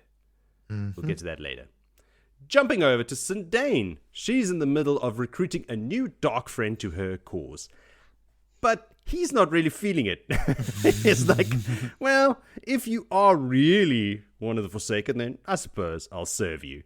But she's also distracted by the amount of Sidar suddenly being channeled, and she thinks to herself that Rand must have found another woman to use those keys, and she is pissed. I suppose this is where first-time readers realize that Sindane is Lanfear reborn? I think so. She speaks about like Lutheran betraying her and that sort of stuff later. But Like, if you're reading this, you'll be like, oh, shit, that's Lanfear. She's the one that said, we can rule the world together and take on the Creator. She says all of that again here. So I imagine this is the, hey, first-time reader. But anyway, she doesn't have time for this dickhead anymore, so she just decapitates him and weaves a gateway and heads straight to Rand to express her feelings. Well, in the only way she knows how. her decapitation and bleeding of this man was quite more spectacular than that, but we'll... Yes. She slices off his head and then pushes him away with a flow, and his blood squirting out of his stump of his neck. It's quite graphic. Yeah, but he did, so it doesn't matter. We didn't even get to know his name. He did not pass the first round of interviews. Let's just say that. We hop back to Cadsuane, where she is protecting Rand and Nynaeve from power-wrought lightning with a shield dome she has woven over them.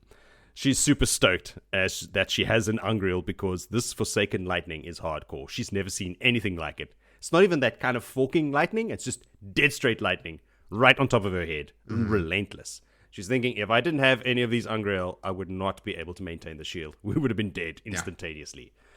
Her bird hair piece, I think it's a swallow to be precise, is helping her determine where channeling is coming from, and she's pointing out where Elsa and Marie's circle should attack. So every time the little swallow turns, she's like, oh, that direction.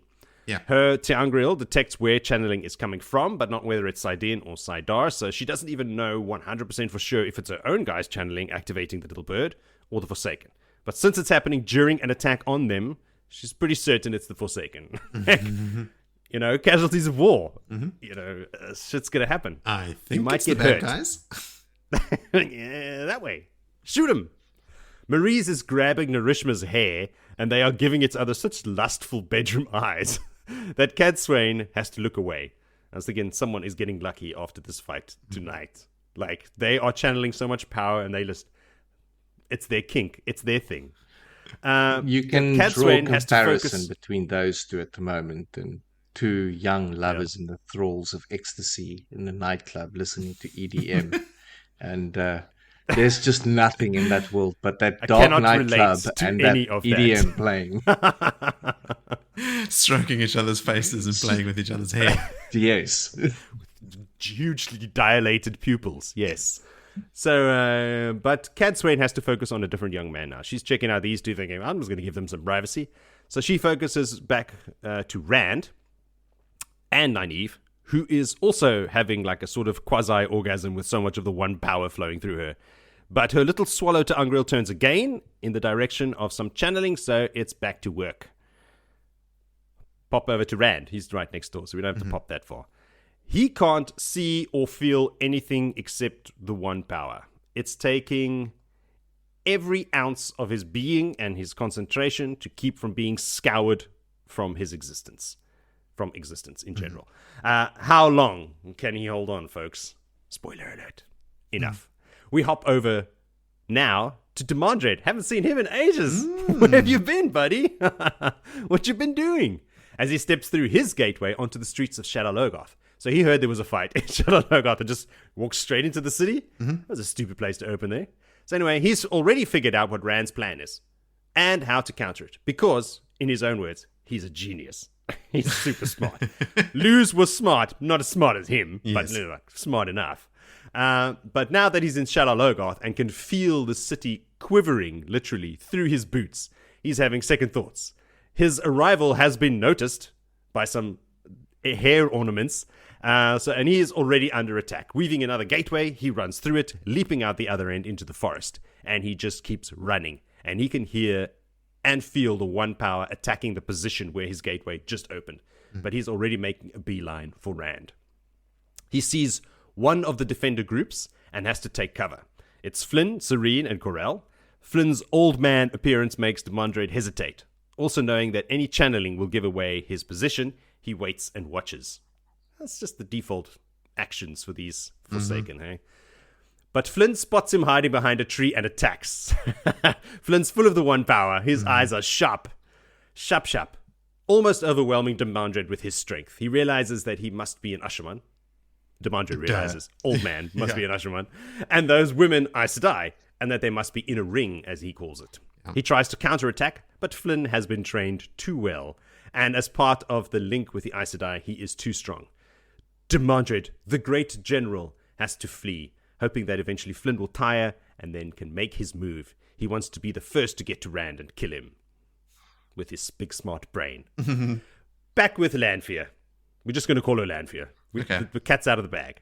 She runs and stumbles through the snow while fire, plumes, and explosions chase her from her third gateway. She can feel the channeling all around her. She knows she's not the only Forsaken here. She only hopes that she gets to Rand first. Everyone's on a beeline for Rand. Well, almost everyone. We'll get there. Jumping over now to Osangar / Deshiva. He's our next point of view. He's having a hard time of all of this running. He shouldn't have neglected his cardio training back at the tower.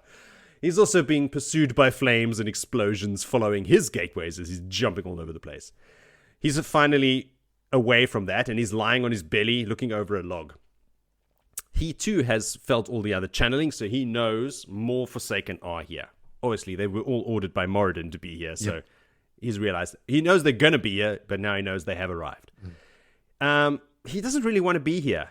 He's not a soldier. He's another one of those geniuses. He's a genius mad scientist. But Moradin scares the shit out of him, so he's complying. He's not going to argue with old Mori.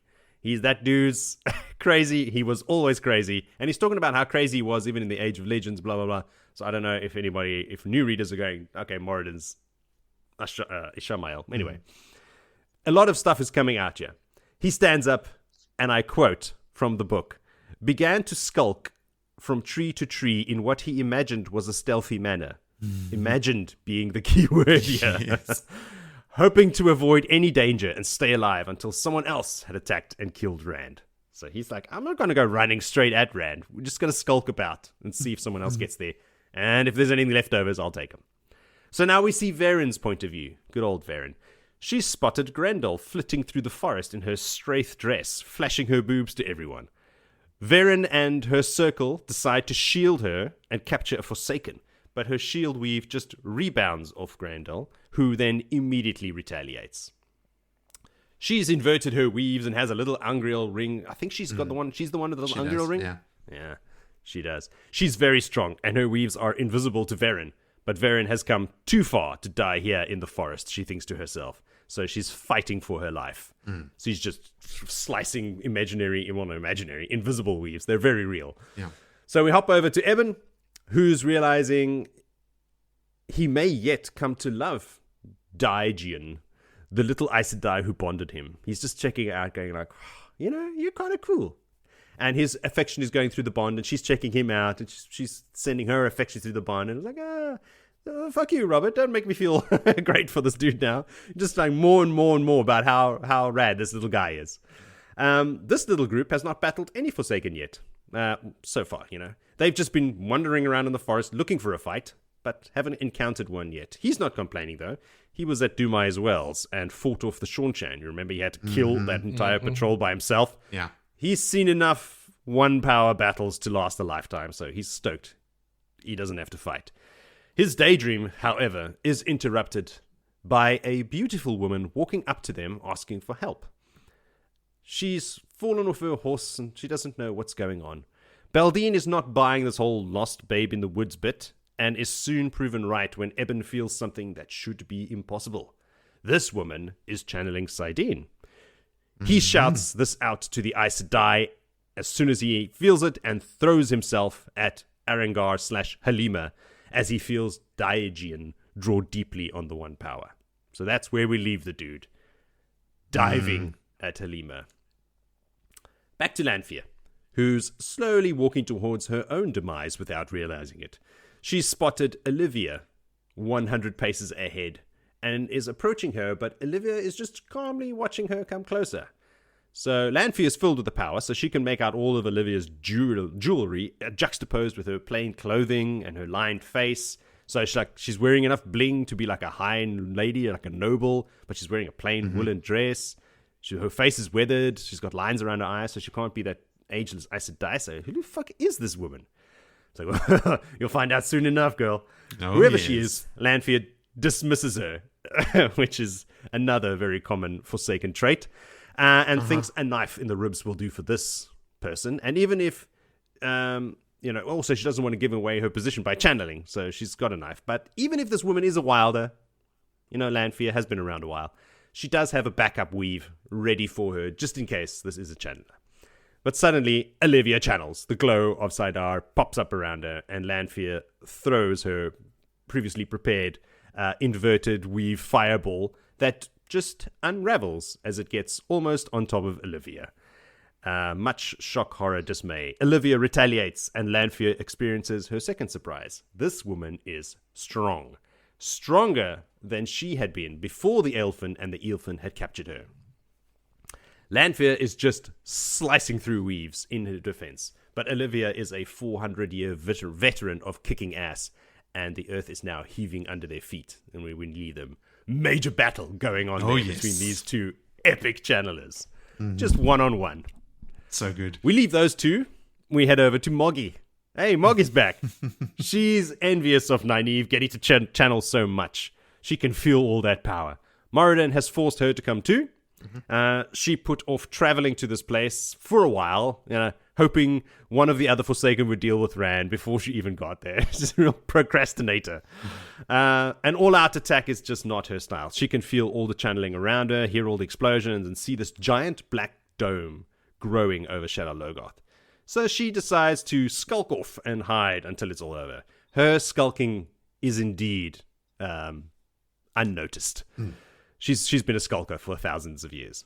Yeah. Back to Rand. He's been channeling now for more than half a day. The sun's already past its zenith. All of the Saidin in existence with the taint flowing through him and inside his head. And he is just in his head screaming on the top of his lungs, along with Luz. So it's like two imaginary people screaming in his head. Harmonizing. He's clinging on. Yeah, like a punk rock harmony. He's clinging on by his fingernails now. He's just holding on for dear life. Like, he can't do this. He's on the brink of death, of everything ending. Back to Cadsuane, who is questioning Min about what she feels from Rand through the bond, because the attacks on her dome seem to have slowed down a smidge, but Elsa is on a tear. Old Elsa. There's nothing for her to fight at this moment, but she is pacing around in circles. She's like, they're on this little like crop, this little head of a hill, and she's just doing circles around it. She just can't sit still. Min can only feel that Rand is alive and hurting. She just wants to go to him, but she'll just get in the way. She's already tried to get to him, and the warders had to restrain her and disarm her, take her knives off her, because she was ready to fight her way through warders. She's also seeing this black dome growing over Shadar Logos now. It's above the tree line, like big enough to be seen from miles around. I don't know if in this chapter or if I was doing my reading later on, it's like 3 miles across and like 1.5 miles deep, the hole at the end. Oh, wow. It's massive, massive, massive. Nynaeve slips off her stone bench. She's just had enough. Physically, her body can't take it anymore. She just groans and slides off onto the ground. She's just been sitting there using Saidar, being used, as a Saidar fountain while like Rand has been in control. So she's just a tool there. And Cadsuane doesn't know what she can do to help her, except use her own almost useless healing abilities to at least help wash away some of the fatigue from Nynaeve so that she can hold on for more. She doesn't want to interfere, like interrupting these two right now might be the biggest mistake they make ever all year. So, we're back with Osangar, and Deshiva's stealthy skulking brings him to the top of a hill where he can see the hill that Rand and Nynaeve are sitting on. So from top of the hill to top of the hill. He can see Narishma with Kalandor sitting down. Cadsuane is there on the ground healing Nynaeve as best she can. And Elsa just going around in circles on the hill. And Rand with his back to him. He doesn't have to know the face. He knows exactly who that dude is. Because he can see the access key next to him. And it's, to his eyes, glowing like the sun. He's already making plans to take Kalandor for himself after he kills Rand. He's going to name himself Nameless. And then I'm going to go there. Great. I'm going to tell Martin he can go fuck himself. It's going to be awesome. He's so happy with himself that he just starts laughing as he weaves balefire for Rand. Unfortunately for douchebag Deshiva, we'll call him, Elsa has been very alert in her circles around, and his skulking was not as stealthy as he had imagined, so she sees him on the hill. She recognizes him as Deshiva. She does? When did she meet him? She was in Camelin then? She must have met them somehow? Kyrian? She was in Kyrian. Black Tower. With Rand. She was in Kyrian? So yeah. Is that when he got attacked? Yeah. When they tried to kill him? So she saw... Maybe I'm wondering where she met him, like how she recognizes his face. Well, Dumai's Wells. From then, they travelled together. To Kyrian. But was he really there? Okay. Yeah, he was at Dumai's Wells, and he was with Rand in Kyrian. That's why he was part of that attack. Okay. So she's seen him there. I didn't remember where she would recognize him. Deshiva's one of the Ashaman that Rand picks seemingly randomly to go back with him to... We still laughed about it like, of course, speak the Forsaken. Yeah. Yes. And that's where that's where she was part of the kidnapping Aes Sedai party, and she's been with Rand and that group since then. All right, so she recognizes him as Deshiva, and she thinks she's been forced to fight the Forsaken in this battle today, but she thinks the Great Lord won't mind if she kills just a little old Ashaman and not one of the Forsaken. So she sees him raise his hand, laughing madly. Nah! And she draws as hard as she can, because now she's in that link on Kalandor, and throws the biggest fireball in the history of fireballs at him, completely obliterating the entire hilltop that he was on, including him. He's gone. In the book, the hilltop is now 50 feet lower, or 50 paces lower than it was. I didn't imagine her throwing a fireball, but like the whole hill just like exploding in a dome of fire, and it's like all different colors and stuff as well. It's like weird magic fire, and then when the ball disappears, like the whole hill is gone. Like wherever it touched, everything in it is no longer there. All right. So the mechanics of how the fireball got there is unclear, but it was a fireball, just a giant ball of death. Yes. He's gone. Heel's gone. Deshiva's gone.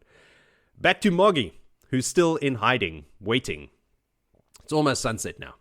All the other channeling has died down. Either the Forsaken are dead or have fled. She's surprised that the Kutenkol has survived this level of channeling for this long. So the Forsaken know about it. They remember these access keys and all that stuff. So she's like, wow, well, this is a great test.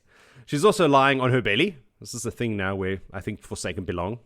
Lying on their bellies in the dirt, watching the black dome over Shadow Logoth. Suddenly, a giant black flame rides up, blacker than the rest of the black, mind you, through the dome, breaking through the surface, and more of these flames like come up, making the dome look like it's boiling with black flames. There's a loud, thunderous noise as the dome collapses in on itself to a pinpoint in almost no time whatsoever, and then all the air for miles around gets sucked in and rushes towards that pinpoint, pulling her along the ground towards it, bouncing her off trees and scraping her along rocks. It's great fun. It's now over. We are back with Cadsuane. She's got what's left of the female access key and lets it drop to the ground. It's useless now. It's all melted, deformed. The arm broke off. It's in little pieces on the ground. The male access key is still intact, and it's now packed away already. Like, everything's done. Like, we're done, guys. Packed away with Kalandor, where Shadow Logoth had been is now just a hole in the earth 3 miles across, or 3.5, whatever, and 1.5 miles deep. It's a Mursachat. Both Rand and Nynaeve are unconscious but alive, lying on the ground. The wounds on Rand's sides are unchanged, much to Dharma's surprise, who thought they might have been affected by what happened at Shadow Logoth. Much to my surprise as well. I thought, ooh, what's going to happen with that slice? Nothing. It's still there. Baldine is being healed by Flynn, and he's been healing people for some time now. Olivia's arm had been broken and seared to the bone by Lanfear, but Flynn had healed it back, and she is just flipping out. 400 years of using the power, and it never occurred to them, like, hey, we could fix our fallen soldiers with this power. It's not just for killing. She's just like looking at her hand, going like, whoa, like someone on acid just staring at their hand. However, there were casualties. Kumira and Eben didn't make it. Sorry to break this. Sorry, Veli. I know. Take it easy, buddy. Get it? You want some tissues. Varen and Shalon are praying over Kumira's body, while Daijian is holding Eben's body, rocking on the ground, obviously weeping. She is a green. She better get used to this. But it's never easy. Narishma is just repeating the words, it's clean, over and over in a whisper. Even though Flynn confirmed that Saiden is clean, Cadsuane and Maurice exchanged doubtful looks at each other. Even though Maurice had let Cadsuane link with Narishma, she couldn't feel anything of the taint that was described to her. She didn't feel it for herself. So she doesn't have going anything off what to someone go else said on beforehand. Yeah, like she's like, I don't feel what you're describing, so it could be clean, but blah, blah, blah. But still, they can't be 100% certain that all the taint is gone or that it won't come back. It's, I suppose, reasonable to assume these kind of things. You're talking about Dark Lord magic from 3,000 years ago. Who knows? Cadsuane tells everyone to mount up. It's time to get the fuck out of here. We've done what we've come to do. Get those people up, pick them up. Leaving the dust to blow over the remnants of the female access key and into the tomb that was Shadow Logoth, we are transported to Tremelking, where word begins to spread that the time of illusions is at an end. And that is where the book and the chapter end. Kind of like a little Sanderlanche at the end there, wouldn't you say? Sanderlanche? Yes, an avalanche of information. Typical in Brandon Sanderson books. It's called the Sanderlanche. Like nothing happens for like 80% of the book, and then the last 20% is just like... Wrrr. I mean, Everything comes I've to had a conclusions. similar feeling, and I'll touch on that when we talk about the book as a whole and how this chapter sort of fits in with the rest of it. But I mean, what a bang, right? Like it is. It's not as big a bang as I thought it would be. Not as I remembered it. It's a massive event. The consequences of are phenomenal. This is game changer, obviously. But like they threw some lightning and then they gave up. There's a few pages. They left. It's. And then I mean, yeah. And then they won and everyone went home. Oh, okay. the concept of what gets achieved in this book is Yes. as far greater than the words of the battle or the Yeah. ramping or the wrapping up of this chapter. I mean, it's the significance of what was done. Um, Mm. it's in typical fashion, and what I've learned now over these last 3 books is Mm. that the introduction to a set of books and talking Eye of the World, um, Great Dawn, Dragon Reborn, all of that of sort of Mm-hmm. storylines that's quite followable in detail that started branching and you're getting this add-on. It's just too much now. There's just too much story to be able to facilitate this grand event because there's Mm. too much points of perspective in my opinion. Like there's just so many short jumping where you're not just experiencing this grand, like what do we know what's going through Rand's head right now? Nothing. And I mean, Nothing. we know he But just started I But channeling. nothing is going on.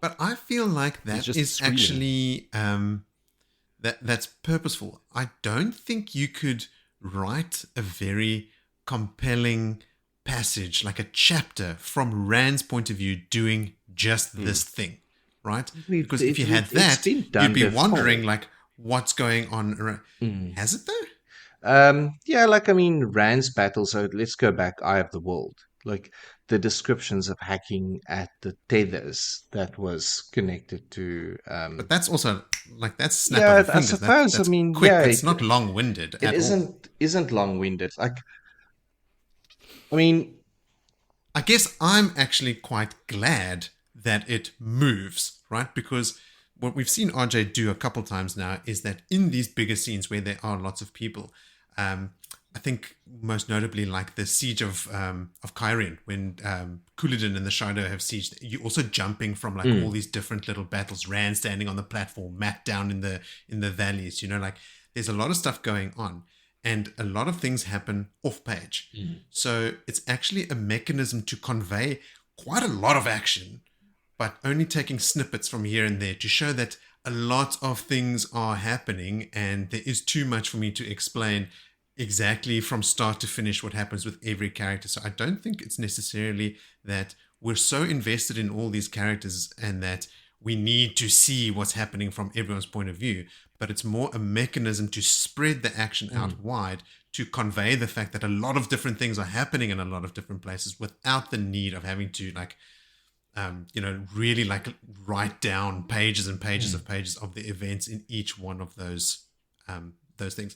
I guess what I'm saying is I'm pleasantly surprised at like how little text there actually was here, how much stuff is conveyed in a very very short period of And I time, which mean, is surprising because it is a lot. it is the theme of it. I suppose if you want to label it anything, the slog is that it is a tremendous amount of perspective that's coming to you. And 50% of this perspective is not the primary protagonist that you have No. fallen in love with, or one of the other three. Like 50% of the perspective of this book is people that may only feature in the future, or people that is like you. If you have a short attention span, and I'm thinking about myself in Mm-hmm. my youth reading this, my attention span to the multitude storylines is kind of like it was just too much mental arithmetic to keep up to all of this. So now, and like we said, focusing on the Dias Daimar, now you're doing that mental arithmetic. You are actually, we're reading it and we're making notes. Like this person, Okay, uh, we're venturing into like book talk here. Let's yes, stick with this chapter ah, for now, and just draw a little line under that one. And then, because these are themes, Phil, that mm, I want to talk about the book as a whole and how it fits into the series and stuff. I'm just looking at the chapter allocations for the book, and like 60% of it is Elaine, Matt, and Rand, mm. and then it's Perrin and Fail. And then only after that, it's a bunch of other characters. So it's not quite 50-50. It is mostly like main characters. But Mm. in this chapter, A lot of points of view. I'm going to address both Willie's concerns and Moritz's comments now. With first with Willie maybe expressing what I think happened mechanically with the cleansing of the source, like how it was done, could answer your Rand point of view thing. So from what I understand, I've been thinking about this for days now. Cool. It's basically kidney dialysis. It's dialysis is what Rand did with the one power. So he connected to the source of Sidin, and through the Kudon Kal, managed to filter every last drop from the source, like all of Sidin in existence, through the conduit into Shadow Logoth, and then the taint coming with it, and then the taint, when it gets into Shadow Logoth, fighting with Mashadar, with the evil that is of Shadow Logoth, and then those two fighting each other and cancelling each other out. So you got to remember that he is channeling for like 10 hours or 8 hours or wherever he was sitting there through the Kudon Kal. All of Sidin in existence is going through his mind and his body and his soul. So there is no point of view from what he's doing. He's not having to like make small adjustments along the way. He's just a conduit at that point. It's a quantity game, right? Like he just has to brute force through all of it. Exactly. And there's no time for thinking. He just has to hold on and not be washed away. So that's all he can think about. So there is no point of view from his perspective. So maybe that answers the questions of why you didn't hear more from Rand's point of view. But also, Moritz, you're like stoked that there was not a lot of text in this. This is the cleansing of the male half of the source, and really, there's like 4 Forsaken, and we see one of them die. Like, what happened to Demondrate? Where did he go? Like, he just ran away from an attack, and then we never read about it again. Book's over. Like, I would have thought there would have been more. Like, look at that battle with the Sean Chan that Rand had in the forest in the end of the last book, where so many points of view and so many tactical things about how they were being attacked and all the little groups and how that misled the Sean Chan into thinking the force was bigger and all this minutiae of all these plans and how many chapters it covered. And like we said now in the beginning of this recording, for nothing. It didn't seem to slow down their advance at all.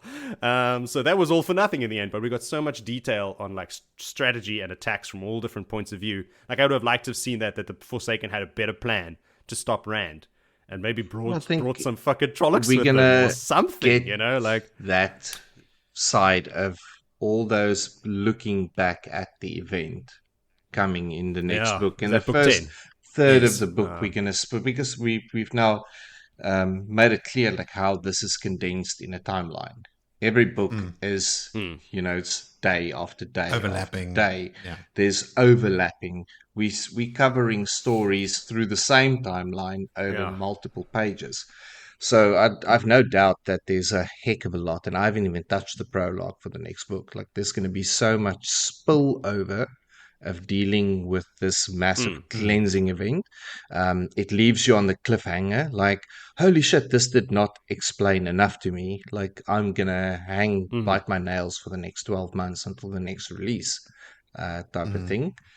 But is this speculation on your part, Willie? Are you assuming that everyone in the next book is going to be talking about this event? Yes, this is. We're going to get more information about it. Kind of like I remember something like that. I know people are going to be talking about it because every channeler on Earth felt it. But are we going to get more detail from like the Forsaken point of view? Like what happened to Demondrate? What about Lanfear? Where did she go? She burnt Olivia's arm and then ran away. Well, probably. Moghedien was being dragged towards by the wind. So there were only a subset of the Forsaken that we see here are the ones that were told by Moradin to kill Rand when he tries to do this thing. Everyone else has their own missions and orders, right? And I mean, who is left? Semirag, who's well and truly outside. Samuel's dead. Robin's dead. Agenor is dead again. Second time he's died. That's enough now. Which other Forsaken are you expecting to show up here? Who's left? No, I'm not expecting them more to show up. I'm expecting them to show up with a better plan and for Jordan to explain what their attack of. They, firstly, famously, do not work together. So they don't have a combined plan. Secondly, they can't bring Shadowspawn through gateways. So that's not an option. They've brought them on ships before. So to where, though? They didn't know where it was going to happen. Like, Yeah, you can't I ship suppose. troops en masse if you don't know where the events. So the only thing they have available is like, okay, when this thing goes off, we all have to go there. And a lot of them are there under duress. Like, they don't want to take part in this, right? Like, they're there, like, they'll take an opportunity. Margini is straight up not taking part I'm at hiding. all. She's like, when she's lying on her belly, it describes her with her chin in her hands. I imagine like a teenager lying in front of like the TV or lying on their bed, like, just, let's watch what's happening here. Like, no intention of participating. The Forsaken also, when met with something stronger than them, they're not going to push through and try and fight. Lanfear notices that Olivia is stronger than her. I don't know how Lanfear actually hurt Olivia, since Olivia's got a Tarangril that dissipates weaves. So Lanfear must have figured out in the fight a way to cause like an explosion next to her or something like that, to have the shrapnel hit her or something along those lines, because she can't target her with weaves. Demon Dread realizes that, he says in here somewhere, when Demon leapt through a gateway, he thinks to himself, the web had been reversed for caution's sake, but so was the first, and he had been a soldier. So he's puzzling out here that the attacks are following his gateways, but because they're reversed, people should not be able to tell the destination based on residue. So he concludes or deduces that Rand must have a Tarangril that can sense a man channeling, which we know Catswain has. So he knows he's very limited in what he can actually achieve here. So he's like, okay, cool, they can sense me channeling. I'm also going to hang back. Like he's the only one, I think, that we get an unsatisfactory, maybe Halima as well. If Dharma chased, was it Dharma that comes across Halima, Arangar? I think so. No, Eben. Was it Eben? Oh, and he dies in the attack, but then, Yes. was it Daigen or the other Aes Sedais with him Daigen. drive her off somehow? Yes. What I'm saying is, like, it's not out of character for the Forsaken to act alone, and when faced with, stronger odds in the favor of the opposition, to then just live to fight another day and run away. That's to me not that uncharacteristic. Maybe unsatisfying, but it is not uncharacteristic. But also, that is not stated in the chapter. No. We just never talk about them again. Like, why didn't they have a character scene where they go like, oh shit, I'm overwhelmed, not fuck this, Martin can go screw himself and then open a gateway and run away or something, but just like leaves us hanging. I think with we no will be left hanging for a reason, for an explanation to come in the next 200 pages, where let's put you'll a have good old that pin in that little... one. I think there's going to be consequences from Moradin's side. Yeah. This is a massive failure from Huge. the Forsaken. Huge. Because what Rand has done here, this is like God tier shit, right? Like, this was the single greatest victory for the Shadow, was the tainting of Saidin. And Rand has, as a human, undone that. And it actually kind of like diminishes the threat and the power of the Dark One. Like, Rand has like stepped into, like, it almost starts to feel, you brought up Brandon Sanderson before, Joe, like, it almost starts to feel like this could be set in the Cosmere, with the Dark One just being one of those forces around a planet, that has influence over there. But there's some like massive god Spren with, like, influence over Roshar. And then in the Mistborn, there's, what is it? Destruction and honor and all those guys. Ruin and the force, the preservation, like, those are the two forces. Shards, yeah. So like, it's almost like, the Dark One, and also combined with that, the fact that Shadow Logoth, the evil of Shadow Logoth, that we never get an actual explanation for, counteracts the taint and undoes it. There's this other evil of Shadow Logoth that's not the Dark One, it's separate from him, but is like almost strong enough to nullify his power. So it's like suddenly the Dark One is less of a threat. And that's all thanks to Rand. And Herod Fell, let's not forget. Like, Herod Fell gave Rand the information that he needed to do something that Lews Therin didn't figure out. Right? Like, in the Age of Legends, they couldn't come up with this plan. And, I mean, they didn't have a Shadow Logoth to sort of, like, counteract it. But, like, but the philosophy from Herod Fell was there. And it's sort of like they explored a line of thinking here that wasn't explored in the Age of Legends. To be fair, Lews Therin didn't come up with it because when the counterstroke happened, he just turned mad instantaneously. That's true.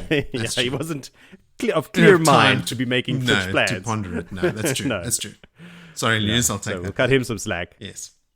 But yeah, like, I mean, this was a massive. But yeah, it wouldn't have worked because they massive didn't have event. Shadow Logoth then anyway. So Yeah. the only reason it worked is because there was an unexpected force at play that nobody saw coming. Not the Yes. dark one, not the light, nobody. There was an old power at But play, yeah.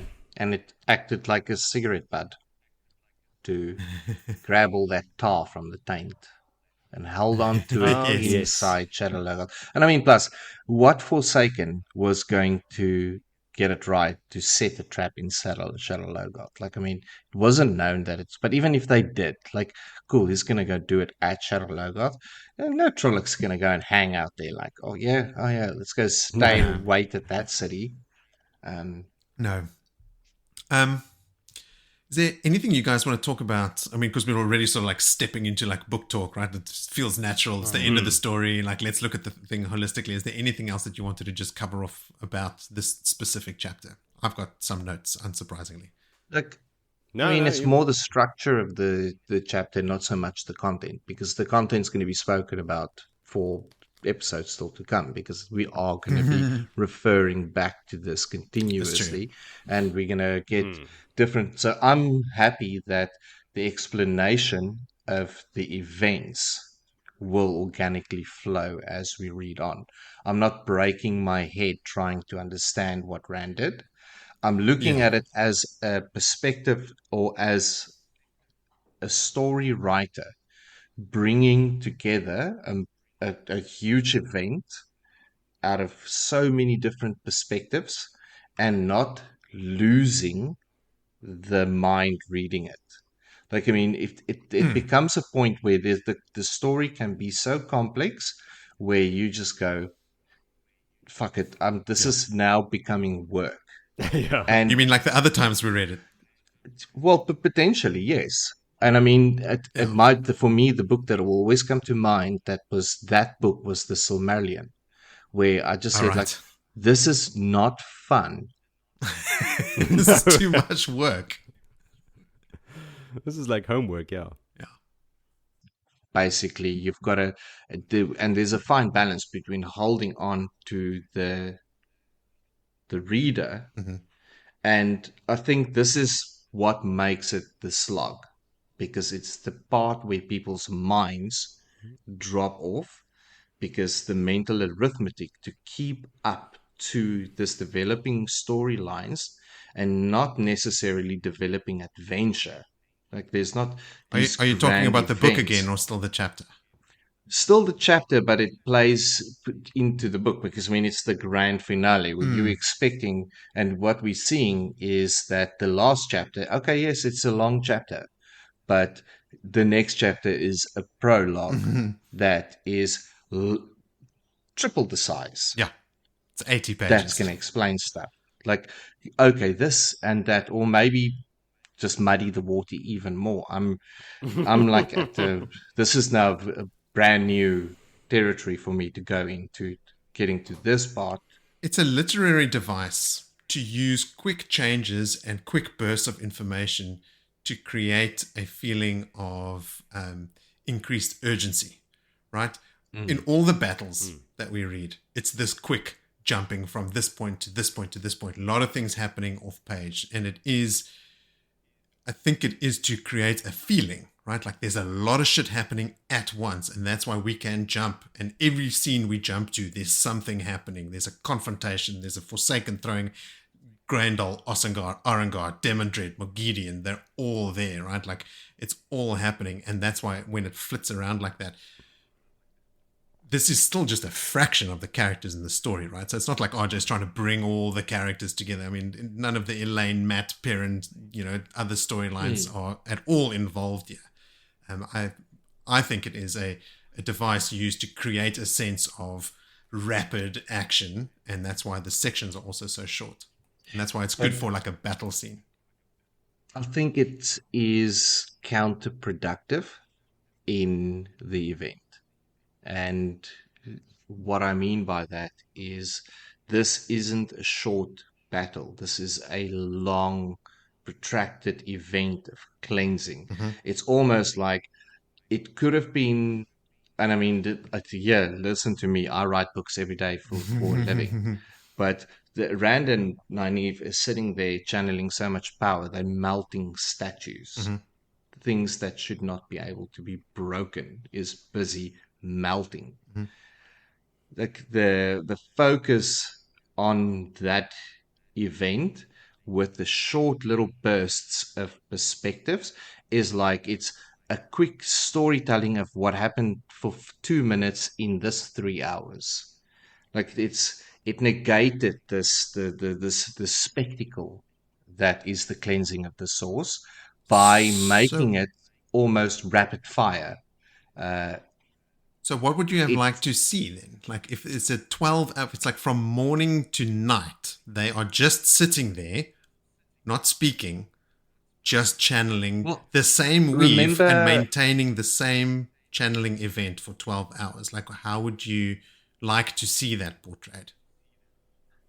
it was done well when Matt was fighting those various battles up in the gullies and on the hills, Okay, but and that's a lot of different action, like there's different things happening all yeah, the there was a time. lot of Just action, a sitting lot of cross-legged on the ground with your eyes closed. No, but all the other points of view, I think, the is other points alluding of view Right, you wanted could be a more. bigger giveaway of the time frame. Like Yeah. there's a clear indication, like how haggard they are at this stage. Like Right, okay, yeah. nighttime has come. There's a better fluency in terms of Fair time enough. frame Yeah, and time elapse as there's because yes, Sindane and Olivia is going into a battle, but nothing links it to a time frame. Uh, sure. Edwin and the Aes Sedai having their 10, but nothing about a time It frame. could have happened in None half an of hour, these all of it. Yeah. events, yeah. Fair enough, And I yeah. mean, they could say like, okay,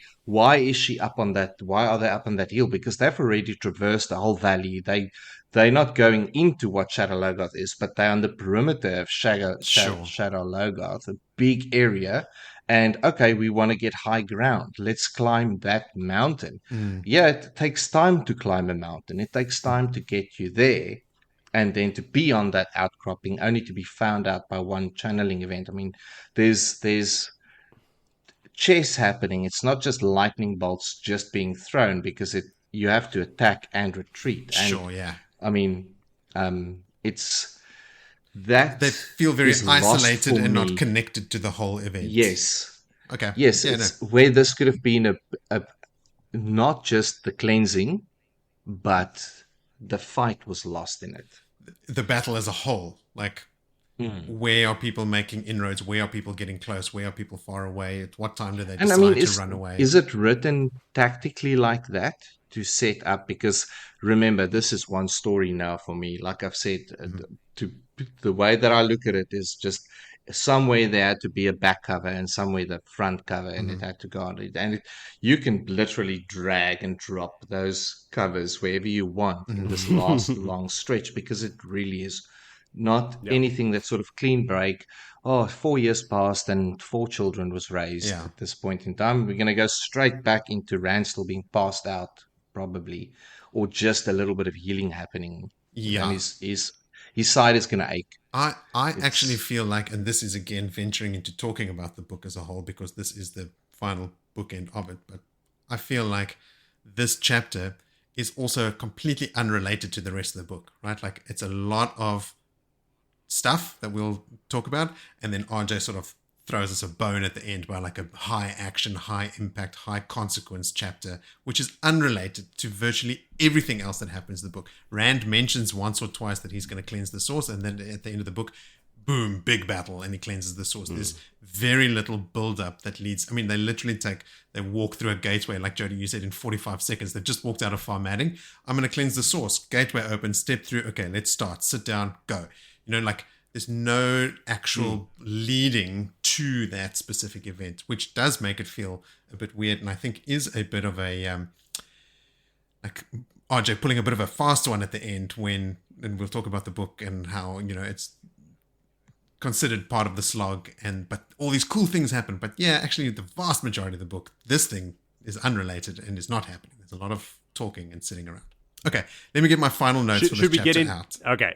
Okay, so we can Do get it. into that conversation because I think we're all like tripping into it because we want to. Joe, you actually covered most of my notes.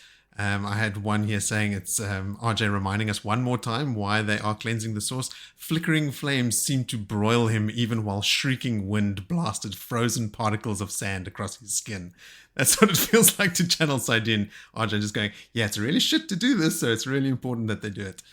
And it was also cool that like Rand imagined a tube for the conduit, but when it manifested, it looked more like a flower. Like it was this super intricate thing, which was a cool like callback to how the woman actually embraced the source. Yeah. You know, like they imagine the flower bud opening. It's like this very feminine energy, and Rand is surprised by it. Like that's not what he tried to channel. He tried to make a very utilitarian, just a tube for it to go Yeah. through, and then it comes out like this beautiful, like intricate flower, which was pretty cool.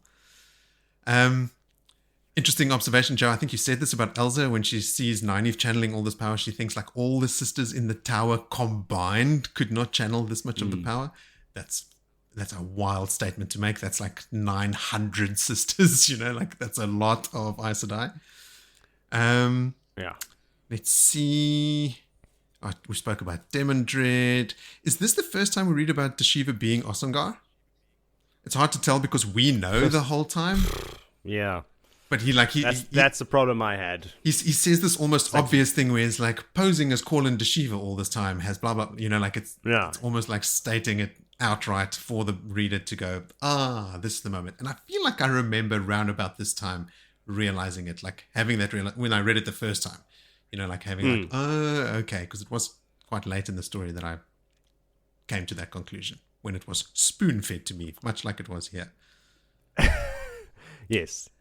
When Olivia faces down Sindane and Sindane throws that fireball at her, Olivia doesn't even blink. She doesn't flinch. Fucking badass. She knows what her Tangriel can do. She got them. She's seen it in action with Nynaeve, and she's got it on, and she's like, right. Has she what seen you it? want. Has she seen it in action with Nynaeve? Well, at least she knows about it. I mean, It's one of the maybe rings. Catswain told her. Like Nynaeve doesn't say anything about that when she relays to Rand in the inn. She talks about the well, and then she talks about the ring that gives her the armor, where she like if someone had to hit her with a sword, she would hardly feel it. Tells her about the ring that can sense where someone is like channeling from, but doesn't mention. Catswain's telling Nynaeve, and Olivia's there with them that whole time. No, Nynaeve's telling this to Rand when they come back to the inn. Yeah, but she was told by Catswain a bunch of stuff that how her stuff works. Well, I imagine Olivia, because Olivia's some of always her with stuff. him. Yeah. No, I know that was- Olivia she would be was there. I privy just to didn't this. know if Cadswain had actually imparted that specific one to Nynaeve, because there's Nynaeve relays what Cadswain said to her, and this was not part of what Nynaeve tells Rand. But Well, I there would was a imagine whole that meeting. Olivia knew, because otherwise she would have moved or done something. Exactly. If she was not aware. Exactly. She had a Tangriel that could undo this weave. Yes, exactly. Yeah. And that's kind of where I'm getting at. Like, she must have known that this thing Alright. she had. Agenor thinks that none of the Forsaken possess so much as an Ungriel. We know that at least Grandel does. Yeah. It's just like Agenor, like misinformed, like, you know, thinks he knows everything, knows nothing else. Does anyone else find any Ungriel that we know about? I mean, Demandred eventually gets Sakanan, right? Which is more powerful than Kalandor. But that's obviously still going to happen. Otherwise, we would have pulled it out here.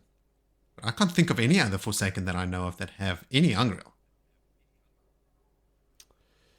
I think Samael was after them. I don't know if he actually got it in the No, end. he was after them, but like the Black Archer sisters got some of Lanthea's them. belt, that wasn't ever established. People speculate that it might have been a paralysis net of some kind as well that she might have had, because she's also got trinkets in her hair, like little moons and stuff. So people think that it could have been a paralysis net as well. We've speculated that her belt or something that she has on her makes people more compliant. Remember, like when Egwene runs into her in the tower, that whole conversation. That's it. That's it from me. So, before we look at the book as a whole, just from these 3 chapters, did you guys pick a favorite moment? Always. Right, Willie, let's hear it. I like that there was a shout out to famous pies. Pies are brought up in this. It's very important. And pies are great. And a man deciding to take his handiwork and drink it all. as opposed to selling it, because the world is going to be ending pretty soon. I didn't want to do the obvious No, same. and make this. It's. I looked at what was humorous for me, and I kid you not, I loved the pie section because it was just that right break of a thing to do for a bloke Yes. scouting out like a policeman. I mean, if you want to be, Yeah, on a what's stakeout. the word, like a stakeout having donuts, Yeah. like Rand. Yeah. I mean, there's no donuts in Randland, but there is meat pies. Yeah, and almost like anyone when can relate. he sees them in the street, he has to like quickly finish it and like, oh, God, almost spill his coffee down on himself. because He doesn't chuck it. I'm finishing this pie. it's a good pie. Yeah. And I mean, the pie man wasn't quiet. I mean, while he's talking to Rand, he's also quickly 4 pies a year, quick money, no conversation. I think you mentioned also that Pie Man didn't have a chin, so he's definitely getting high on his own supply. Exactly. Like me.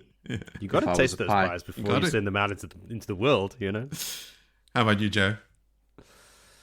I'm going to go with Olivia. Hmm. I like that when Catswain's getting everybody ready. Okay, you guys form a circle. You guys form a circle. You guys, you got to get together to be stronger. And Olivia's just like, fuck it, I'll be on my own. Yeah, Cheers. cheers. And just stalks off. I got these toys. I'm gonna go wreck She shop. is, yeah, dude. She is armed to the teeth. Yes. And she's just heading out. Yeah. Already stronger than anyone else, but plus all this shit. Yeah. I don't mean, need no circle. What was Olivia's battles in the last 400 years? Okay, cool, some out of control Groll. The Shawnchan fight Yeah. each other all the Lots time. of civil war Yeah, they fight each other all the I time. suppose. Yeah. against other channelers. So they're like Damane against Damane. That was my honorable mention, Joe. Is Olivia just facing down Sindane and like not flinching, like when Sindane throws a fireball at her. Well, I'll take my scene is where she just walks off on her ace, and then yours is when she. Well, my actual fights favorite Sindane. moment is also not the obvious one, but it is Rand refusing to let Lan fall. Like when he's hanging from the roof and Lan is just like, okay, let go. And Rand is like, when the sun turns green, like he's not going to let him go. He'll rather get caught than let Lan die or even get hurt, which was cool. Love that moment. Well, Lan did get hurt pretty badly, but still. Just Rand land on him or something. Yeah, thank God he didn't let go because he would have died. It was Lan that's he had a broken arm and everything because Rand landed on top of him. Yeah. I mean, is this a lesson for Rand?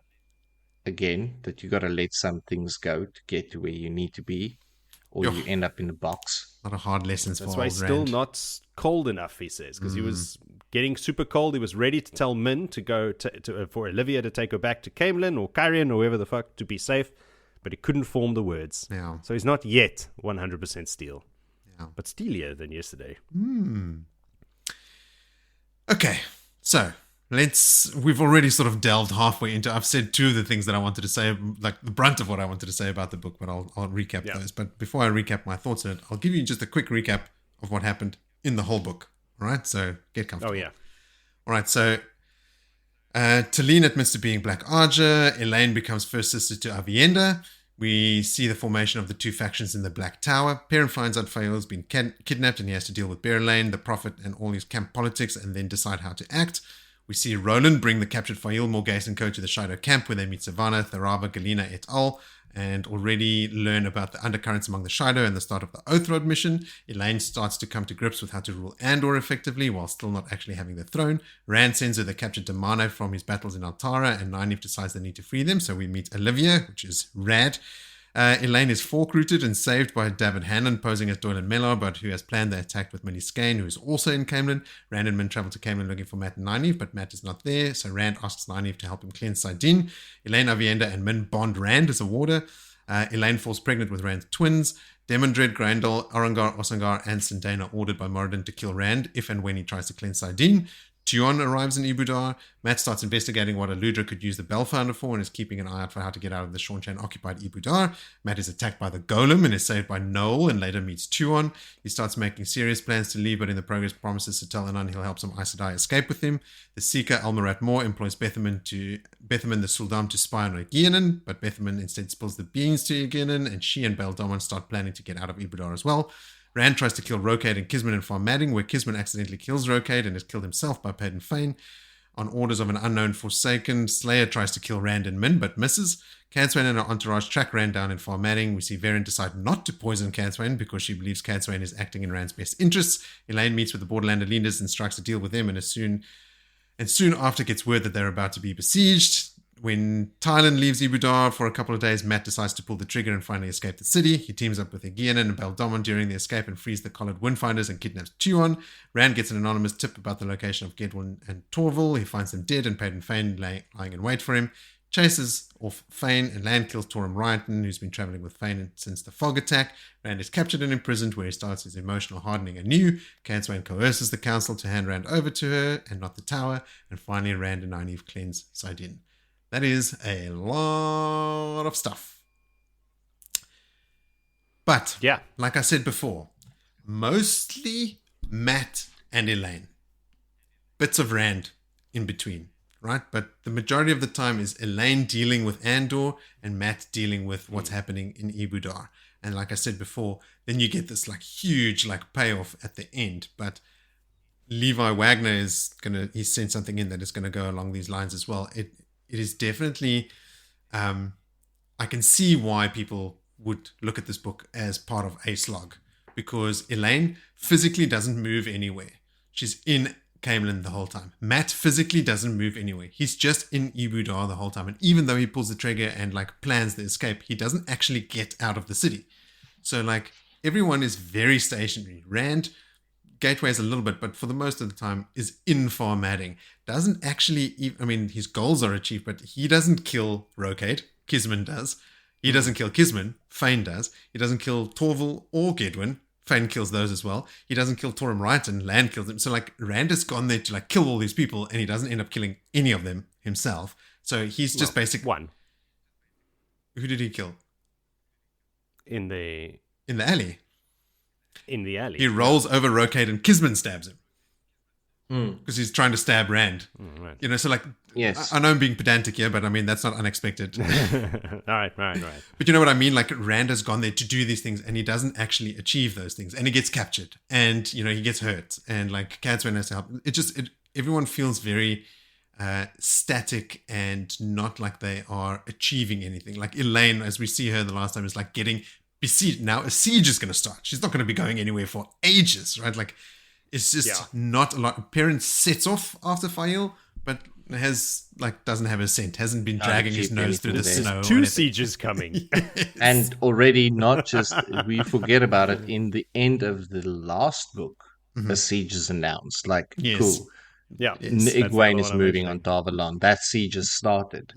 So we haven't even touched on that yet. Yeah. I mean, Egwene is very slim and sparse throughout this book. All of that said, I really enjoyed this book because, again, like Villy's been saying, like, okay, get everything out of Darstone Mar. I'm enjoying Elaine's role in Camelin, and there are like little bits in there, like, you know, the first sister bond with Avienda is really great, and then like the bonding of the three women and Rand is also cool, and that all happens in Camelin. But those are cool events, so there are sort of these tentpole moments throughout the book that are fun to read, if not super adventurous or very dynamic in their nature. What did you guys think? Well, because I'm doing this podcast and because I've got to really rake it and understand it, because it's easy to just go through a chapter that you're not 100% vested in and just go like, cool, I've moved my eyes across this, but it's not where my attention is with the story. I want to know actually what's happening over there. So I'm just getting through what is perceived to be fillers to get to where I want to be. And that was my previous reads. Yes. When I went through this, like I wanted to get to the action. Yes. And it's kind of been the, so now that you sit down and you pay attention to the political positioning of houses and those small things that play a large role later down the getting an alliance. I mean, we've had meetings where shit has been established, like, cool, these are all important things that need to happen, but if you don't understand the bigger part of it, it's just another name with a surname that is a Yeah. noble that you got to track, and then you just go like, oh fuck this. Yeah. This is just not There's too many names. engaging. I want action, swords being drawn and lightning from the sky. Especially since we had to like wait for the books as well, right? So it's like spaced over like long periods of time when you're moving from book 9 to book 10 to remember all the Andorran nobles' names and like what role they play and where they come from and who they're supporting and all that sort of stuff is like really hard to like get into, especially if you're waiting for something else. Like you've just come off this, like, oh, the Sidene has been cleansed. Now I want to read about the Ashaman and all their experiences, right? And then to be thrown into Andorran politics, it's like, oh God, what an anticlimax! What are we doing with this? What is going on over here now? So But I mean, understand if you're watching a great show on TV and you into it, like damn man, every Sunday night I'm doing my 7 day stint, and then come Sunday night, Monday morning, if you're in Oz, so like, oh fuck yeah, Monday night TV, I've got something great to watch, and then it's finished, and then you got to wait 18 months, and then you get to it, and then you've forgotten all about it, and you're like, shit, I got to go back, and then the episode you waited for a week is all set up. You know, it's like, yes, oh, God damn it. Okay, now, another week until the big battle or whatever. That happened with Game of Thrones a couple of times. But what did you think of the book, Phil? Like, I mean, did you enjoy it more this time? How does it rank with the other books we've read so far? I mean, it's up there. That it's not up there in the excitement level, in the gore level. I mean, I arguably think still the best punch happens in this book where your heart is ripped out. Even though it didn't happen, fanfic, but I mean, we can say that it did happen, because if it's not profusely stated that it didn't, then I mean, the possibilities can be there. It is stated that he was about to throw the punch and didn't. Yes, I think if a first-time reader have the ability to read these back to back as a first read, that the only thing that will tell them that this is a slog is what they read out there about people's opinions of the book if they go after the fact, or if their attention span is like ours was so low like ours was, that they would go. But for me, the idea that someone would take on a 14 novel major series says that they've got already a bigger drive for a big story. There's a level and of buy-in. I think that you would sit, because you'd go from the one book to the next book, and you'd go like, hold on, there's a lot of people here. I need to actually pay a little bit closer attention. And then you do, and then you become a super fan, because then you're like, wow, this story it's like an onion, Jody. It's just got layers that you can peel back, and more layers when you keep peeling and peeling. So that is, I mean, my take is like, I loved a tremendous amount of it. Same. It was a lot to think about, but at the same time also a lot to get lost in. Yes, and talk about. So yeah, like some days I felt, just a little bit lost for excitement, because there's not a lot of excitement. There's cool shit. There's heartfelt shit. I mean, the specifically the first sister bonding of Elaine and Avienda, and then the bonding of Rand of all three. Like, those are big things. I mean, it's not short on significant events. Short on kickassery. And like, but I mean, we still got to go trudging through the snow. How about you, Joe? I'm on the same page as Willie, literally and figuratively. I enjoyed this book. I never once. I mean, there's been plenty of times over the last couple of years where I have to prepare for this podcast and I have to pick up a book and read, and it's a chore. I don't recall that happening this book. I was never at a point where I was like, oh fuck, I got to read The Wheel of Time again. I was always like, oh sweet. And like there'd be a chapter or two that was like, all right, fine, whatever. Just fucking Windfinders, Nynaeve or somebody, Nynaeve and the Windfinders or whatever. But there was always because we always have to read like at least 3 chapters. Always 4. There's always something. Yes. There's always something. Yeah, it's true. We start with like finding the Black Arja and like have a whole conspiracy being uncovered. And you remember that Flynn healed still Aes Sedai? Yes. And then that all the ones that were still to do my wells got healed. You know, like whoa, like. Yeah, there's a lot, but exactly like Willie said, there's not this massive like epic battles going on all over the place, but there's no shortage of cool shit happening. It's true. At regular intervals to keep you, Agreed. wanting to turn the page. Agreed. Which I do, and I don't consider this book part of the slog at all. No. I don't recall ever considering it. In my mind, it always started in book 10. Yeah. So that's what I'm fearing. Yeah, same. Is this next book? At least, But I'll tell you I what. remember this one. I'll tell you what. The prologue has got me excited. Yeah? Yeah. All right. Well, I mean, my perceptions were wrong before. Totally. How I remembered things Totally. is not the way things are happening. I think So I'm keen. Let's Diction- bring on book 10. Yeah. book 10 is, and what is not Winter's Heart? We just did Winter's Heart. What's the Crossroads of next one? Twilight. Gathering Crossroads of Twilight. Is that we are going to be faced with the same pace of introduction, addition. Like it's going to Yeah. keep this. It's going to ramp up, like you, and then we're going to go okay, and eventually the D&D board will be set.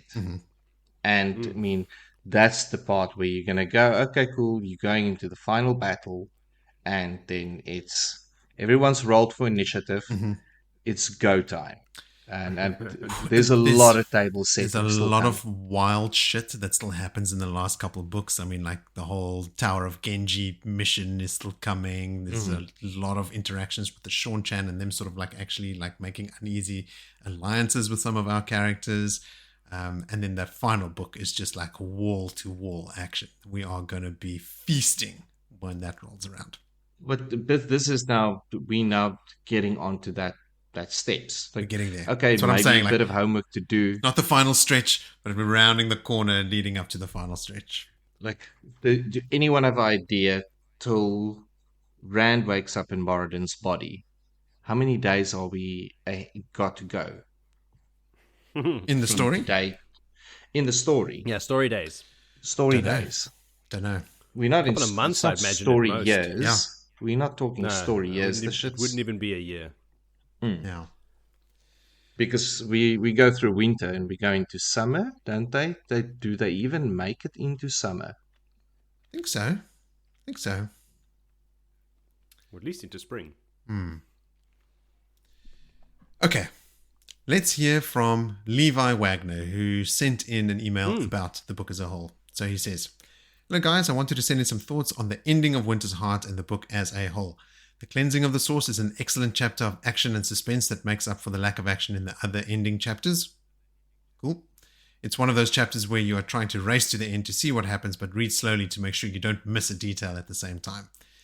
I was a little disappointed in the ending of Far Madding, mainly because I was expecting a good sword fight at the end, and the best fight happens off-page between Lan and Torum Ryan. Not a single water parts the reeds. Not sure if that's an actual sword form, but it sounded good. Agreed, yeah, I also want to see Lan fight Torum Ryan. It also seems odd that Fane is so obsessed with killing Rand, but seems to give up fairly easily during their fight. Always enjoy a good Matt chapter because it is Matt, and I thought Matt's last planning chapter was a good builder of suspense. Have to love that he is no hero, but can't not free the Windfinders semi-impromptu. I was disappointed that he's still in Ibudar at the end when it felt like the escape had only just begun. That might partly be due to waiting for the final golem fight the entire time. I think the ending of Matt's story in this book is part of the slog narrative. At the end of the book, Matt is in the same location as where he started, with 9 chapters mostly dedicated to his leaving that location, which is the point we made earlier. Yeah. Personally, I enjoyed the book and loved the last chapter, but I can see why this book is considered part of the slog. I mean, Levi, you are on the same page as we are. Also think a big part of the slog was due to the time we had to wait for each book to be published. The expectations and wait built unrealistic expectations back in the early 2000s. I hope this doesn't read like I don't like the book, just that I see why the slog narrative started. My favorite moment of the book is the Forsaken having to flee for their life due to the defense that Cadsuane organized, which is another point for Cadsuane, who I'm guessing by now is Mo's new favorite character in the series. Not quite Levi, but I mean, yes, she's certainly shooting up the ranks. Keep up the good work. Love the podcast and always get a laugh when listening. The podcast has moved up in my rankings to an alone driving only podcast where I'm focused on the podcast and not when I'm working where I'm only half listening. So thanks, Levi. Yeah, that's what we aspire to. Wow. Glowing review. Totally. And I mean, I understand that I dynamic. actually pay attention to while I play it. Not that, there's plenty of podcasts that are background podcasts. yes, but I This also is like not how he's one paying of them. attention to the podcast when he's driving. So he's not paying attention to the road. He's actually paying attention to the podcast. Hey, listen, if it's the road to work that you know really well and you can zone out, Autopilot. That's okay. I understand. Levi also goes, P.S. T-shirt idea is matte shirt. Not creative enough to come up with an actual shirt design, but I like the idea of a matte shirt. We should make a shirt that just says matte. Matt, Matt. not my name. Yes, we agree with all of that, Levi, as you would have heard us just go through at the moment. It is, I mean, it's a perfectly enjoyable book, but you can see why, especially at the time when people were waiting for the books, it would have been thought of as a bit of a slog or not progressing and moving the characters through the world fast enough.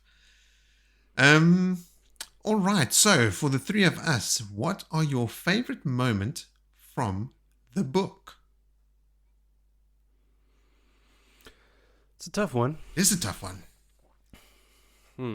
You have to just pick one. When you I mean, when you, there's- when you I've think got about the one. book, what is the thing that this is the book where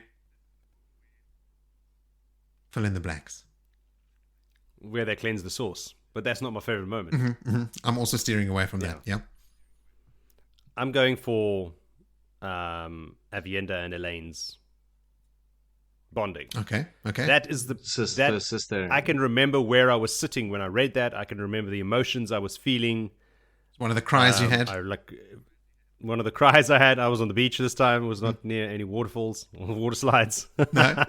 But I remember the sun was shining. I was sitting on my beach chair, reading my book, and interrupting Christina with her book. Going, yes, this is happening now. This is what this character said. Like being Yes. super stoked that it was happening, and Yes. telling people around me about it. That's awesome. So I'm gonna go with It is my second honorable mention. Oh, How about you, Vil? who's next? I mean, I'm very predictable when it comes to these things. Try to avoid the highline ending grabbing thing, and look for something obscure. But I mean, Matt is always It has to be. in the top of that list, and is his story, though not super exciting and with a lot of things happening, he is haunted by a golem throughout this book. And if it's not a golem that's trying to suck his blood, it's Thailand trying to suck his will to wake up out of him, and then dresses him in pink. So there's a lot of shit happening with Matt while he's healing from a broken leg, broken hip, wall falling on him, ribs. There's and he doesn't get. I mean, his ribs and everything is broken, but it's the snoo just keeps getting demanded. But yeah, I like Matt's storyline, his arc, or his escape from Ebodar. Even though we're not out of it, it is He's out in my mind. yeah, we know he's getting out, but I mean, it's kind of like setting up a like we said at the other time, like Q Ocean's 11 music. Like there's a lot of stuff that needs to happen. There's a lot of plans and Plus, my third honorable mention is also Matt, but specifically, Vil, what's folded into all of that stuff you just said is also Matt's true nature, like really showing itself. Like he can't help himself but help Jolene and agreed to help even the other Aes Sedai that Teslin tells him, okay, you need to take this other person. He's like, okay, fine. Okay, I guess I will. Helps the Windfinders. He thinks at one point all the captured Atha and Mia that are cleaning the canals in the Rahad, like, he wants to help them, but he can't. He can't help them as well. Noel saves him from the golem. He's like, all right, Noel, come with me. Like he is constantly helping out everyone around him while proclaiming that he's no hero and he's not here. He pretends to be out for himself, but he cannot help himself. He is constantly like helping other people out as well and thinking about it. So yeah, his presence in this book is it's really cool to read. Like everything he does and says, and just like the way he is awesome. For me, I also said it's not the cleansing. It's such a huge thing, and we all know it's coming. So it's like I don't have any real emotional reaction to it. I was like, okay, here it is. Cool scene. Moving on. For me, from the first time I read the book, actually, to even now, my favorite part of the book is Rand's mission in formatting. Like how he steps away from all the like global politics and stuff and focuses in just like he knows in formatting, he's going to face down these rogue Ashaman. He's not allowed to use a sword. So when he goes out and he's following Rocade and, encounters him and Kisman, he doesn't have his sword with him. Right? Like he's going out with he's going to kill Ashaman with his bare hands.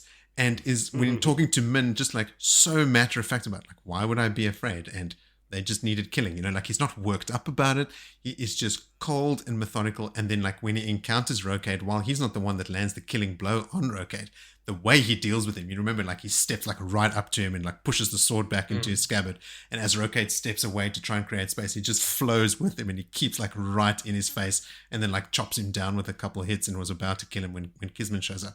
Like Rand is just like, he's an assassin, like he is and so confident, and it's that confidence in his abilities and then following through on those abilities that just made me like feel like a teenager again when I read those sections. Like, here's the Rand I want to read about, this fucking badass killing machine, cool, calm and collected, methodical executor of rogue Ashaman.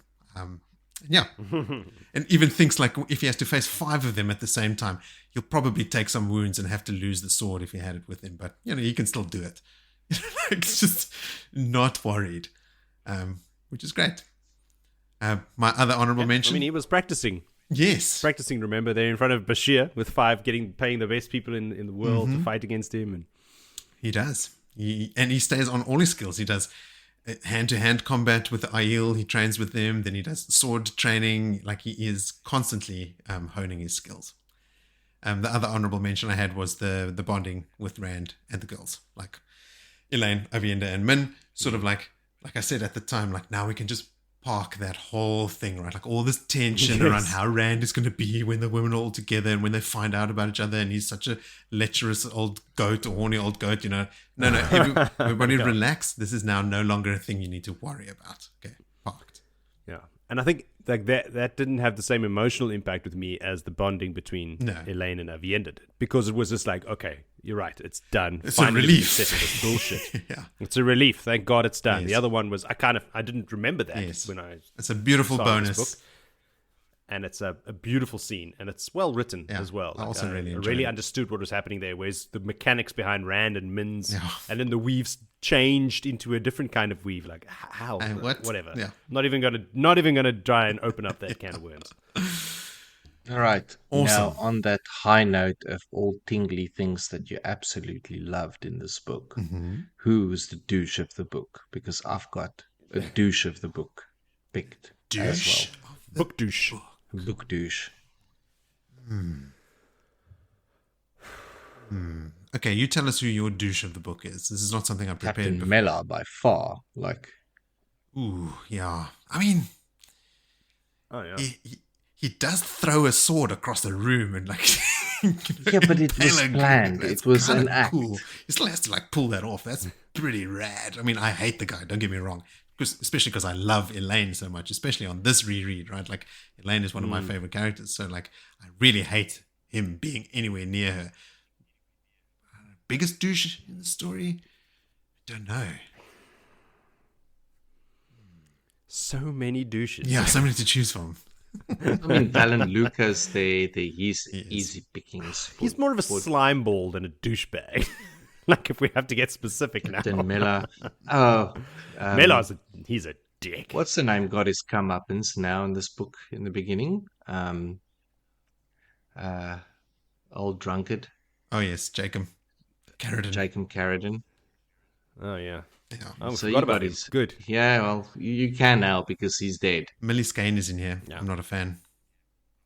No, but Millie No, Skane's Millie a Skane, hero, she can- man. Millie Skane is like Mission Impossible. She's still rolling Hmm. with the dark. She's up there, Nameless nearly. Oh, Massima. There. Galena. Galena. There's a couple of... Yes, Galena. She featured, she wins. Hands down. Yes. Okay. That's the end of Winter's Heart. Well done, guys. Now, Yeah. time to look ahead to Crossroads of Twilight. Dun, dun, dun. Crossroads of Twilight, for years, has been hands down my least favorite book. I think on my last reread, I did chapter summaries. So, fingers crossed, this time it's going to be better. And we are going to start with next time on Blood and Ashes doing just the prologue. I said it earlier in the episode. It's like 80 pages long. I'll go do a breakdown of how long each one of the points of view are, because there are like 5 or 6 of them. And I'll split those between you guys. But from what I've read so far, pretty excited. The first chapter of Crossroads of Twilight, not boring, quite rad. All right. Yeah. I'll go read it now. But I'll have to bottle that energy and excitement for now and say to everyone for now, sleep well and wake. Cheers, everyone. Very good reading.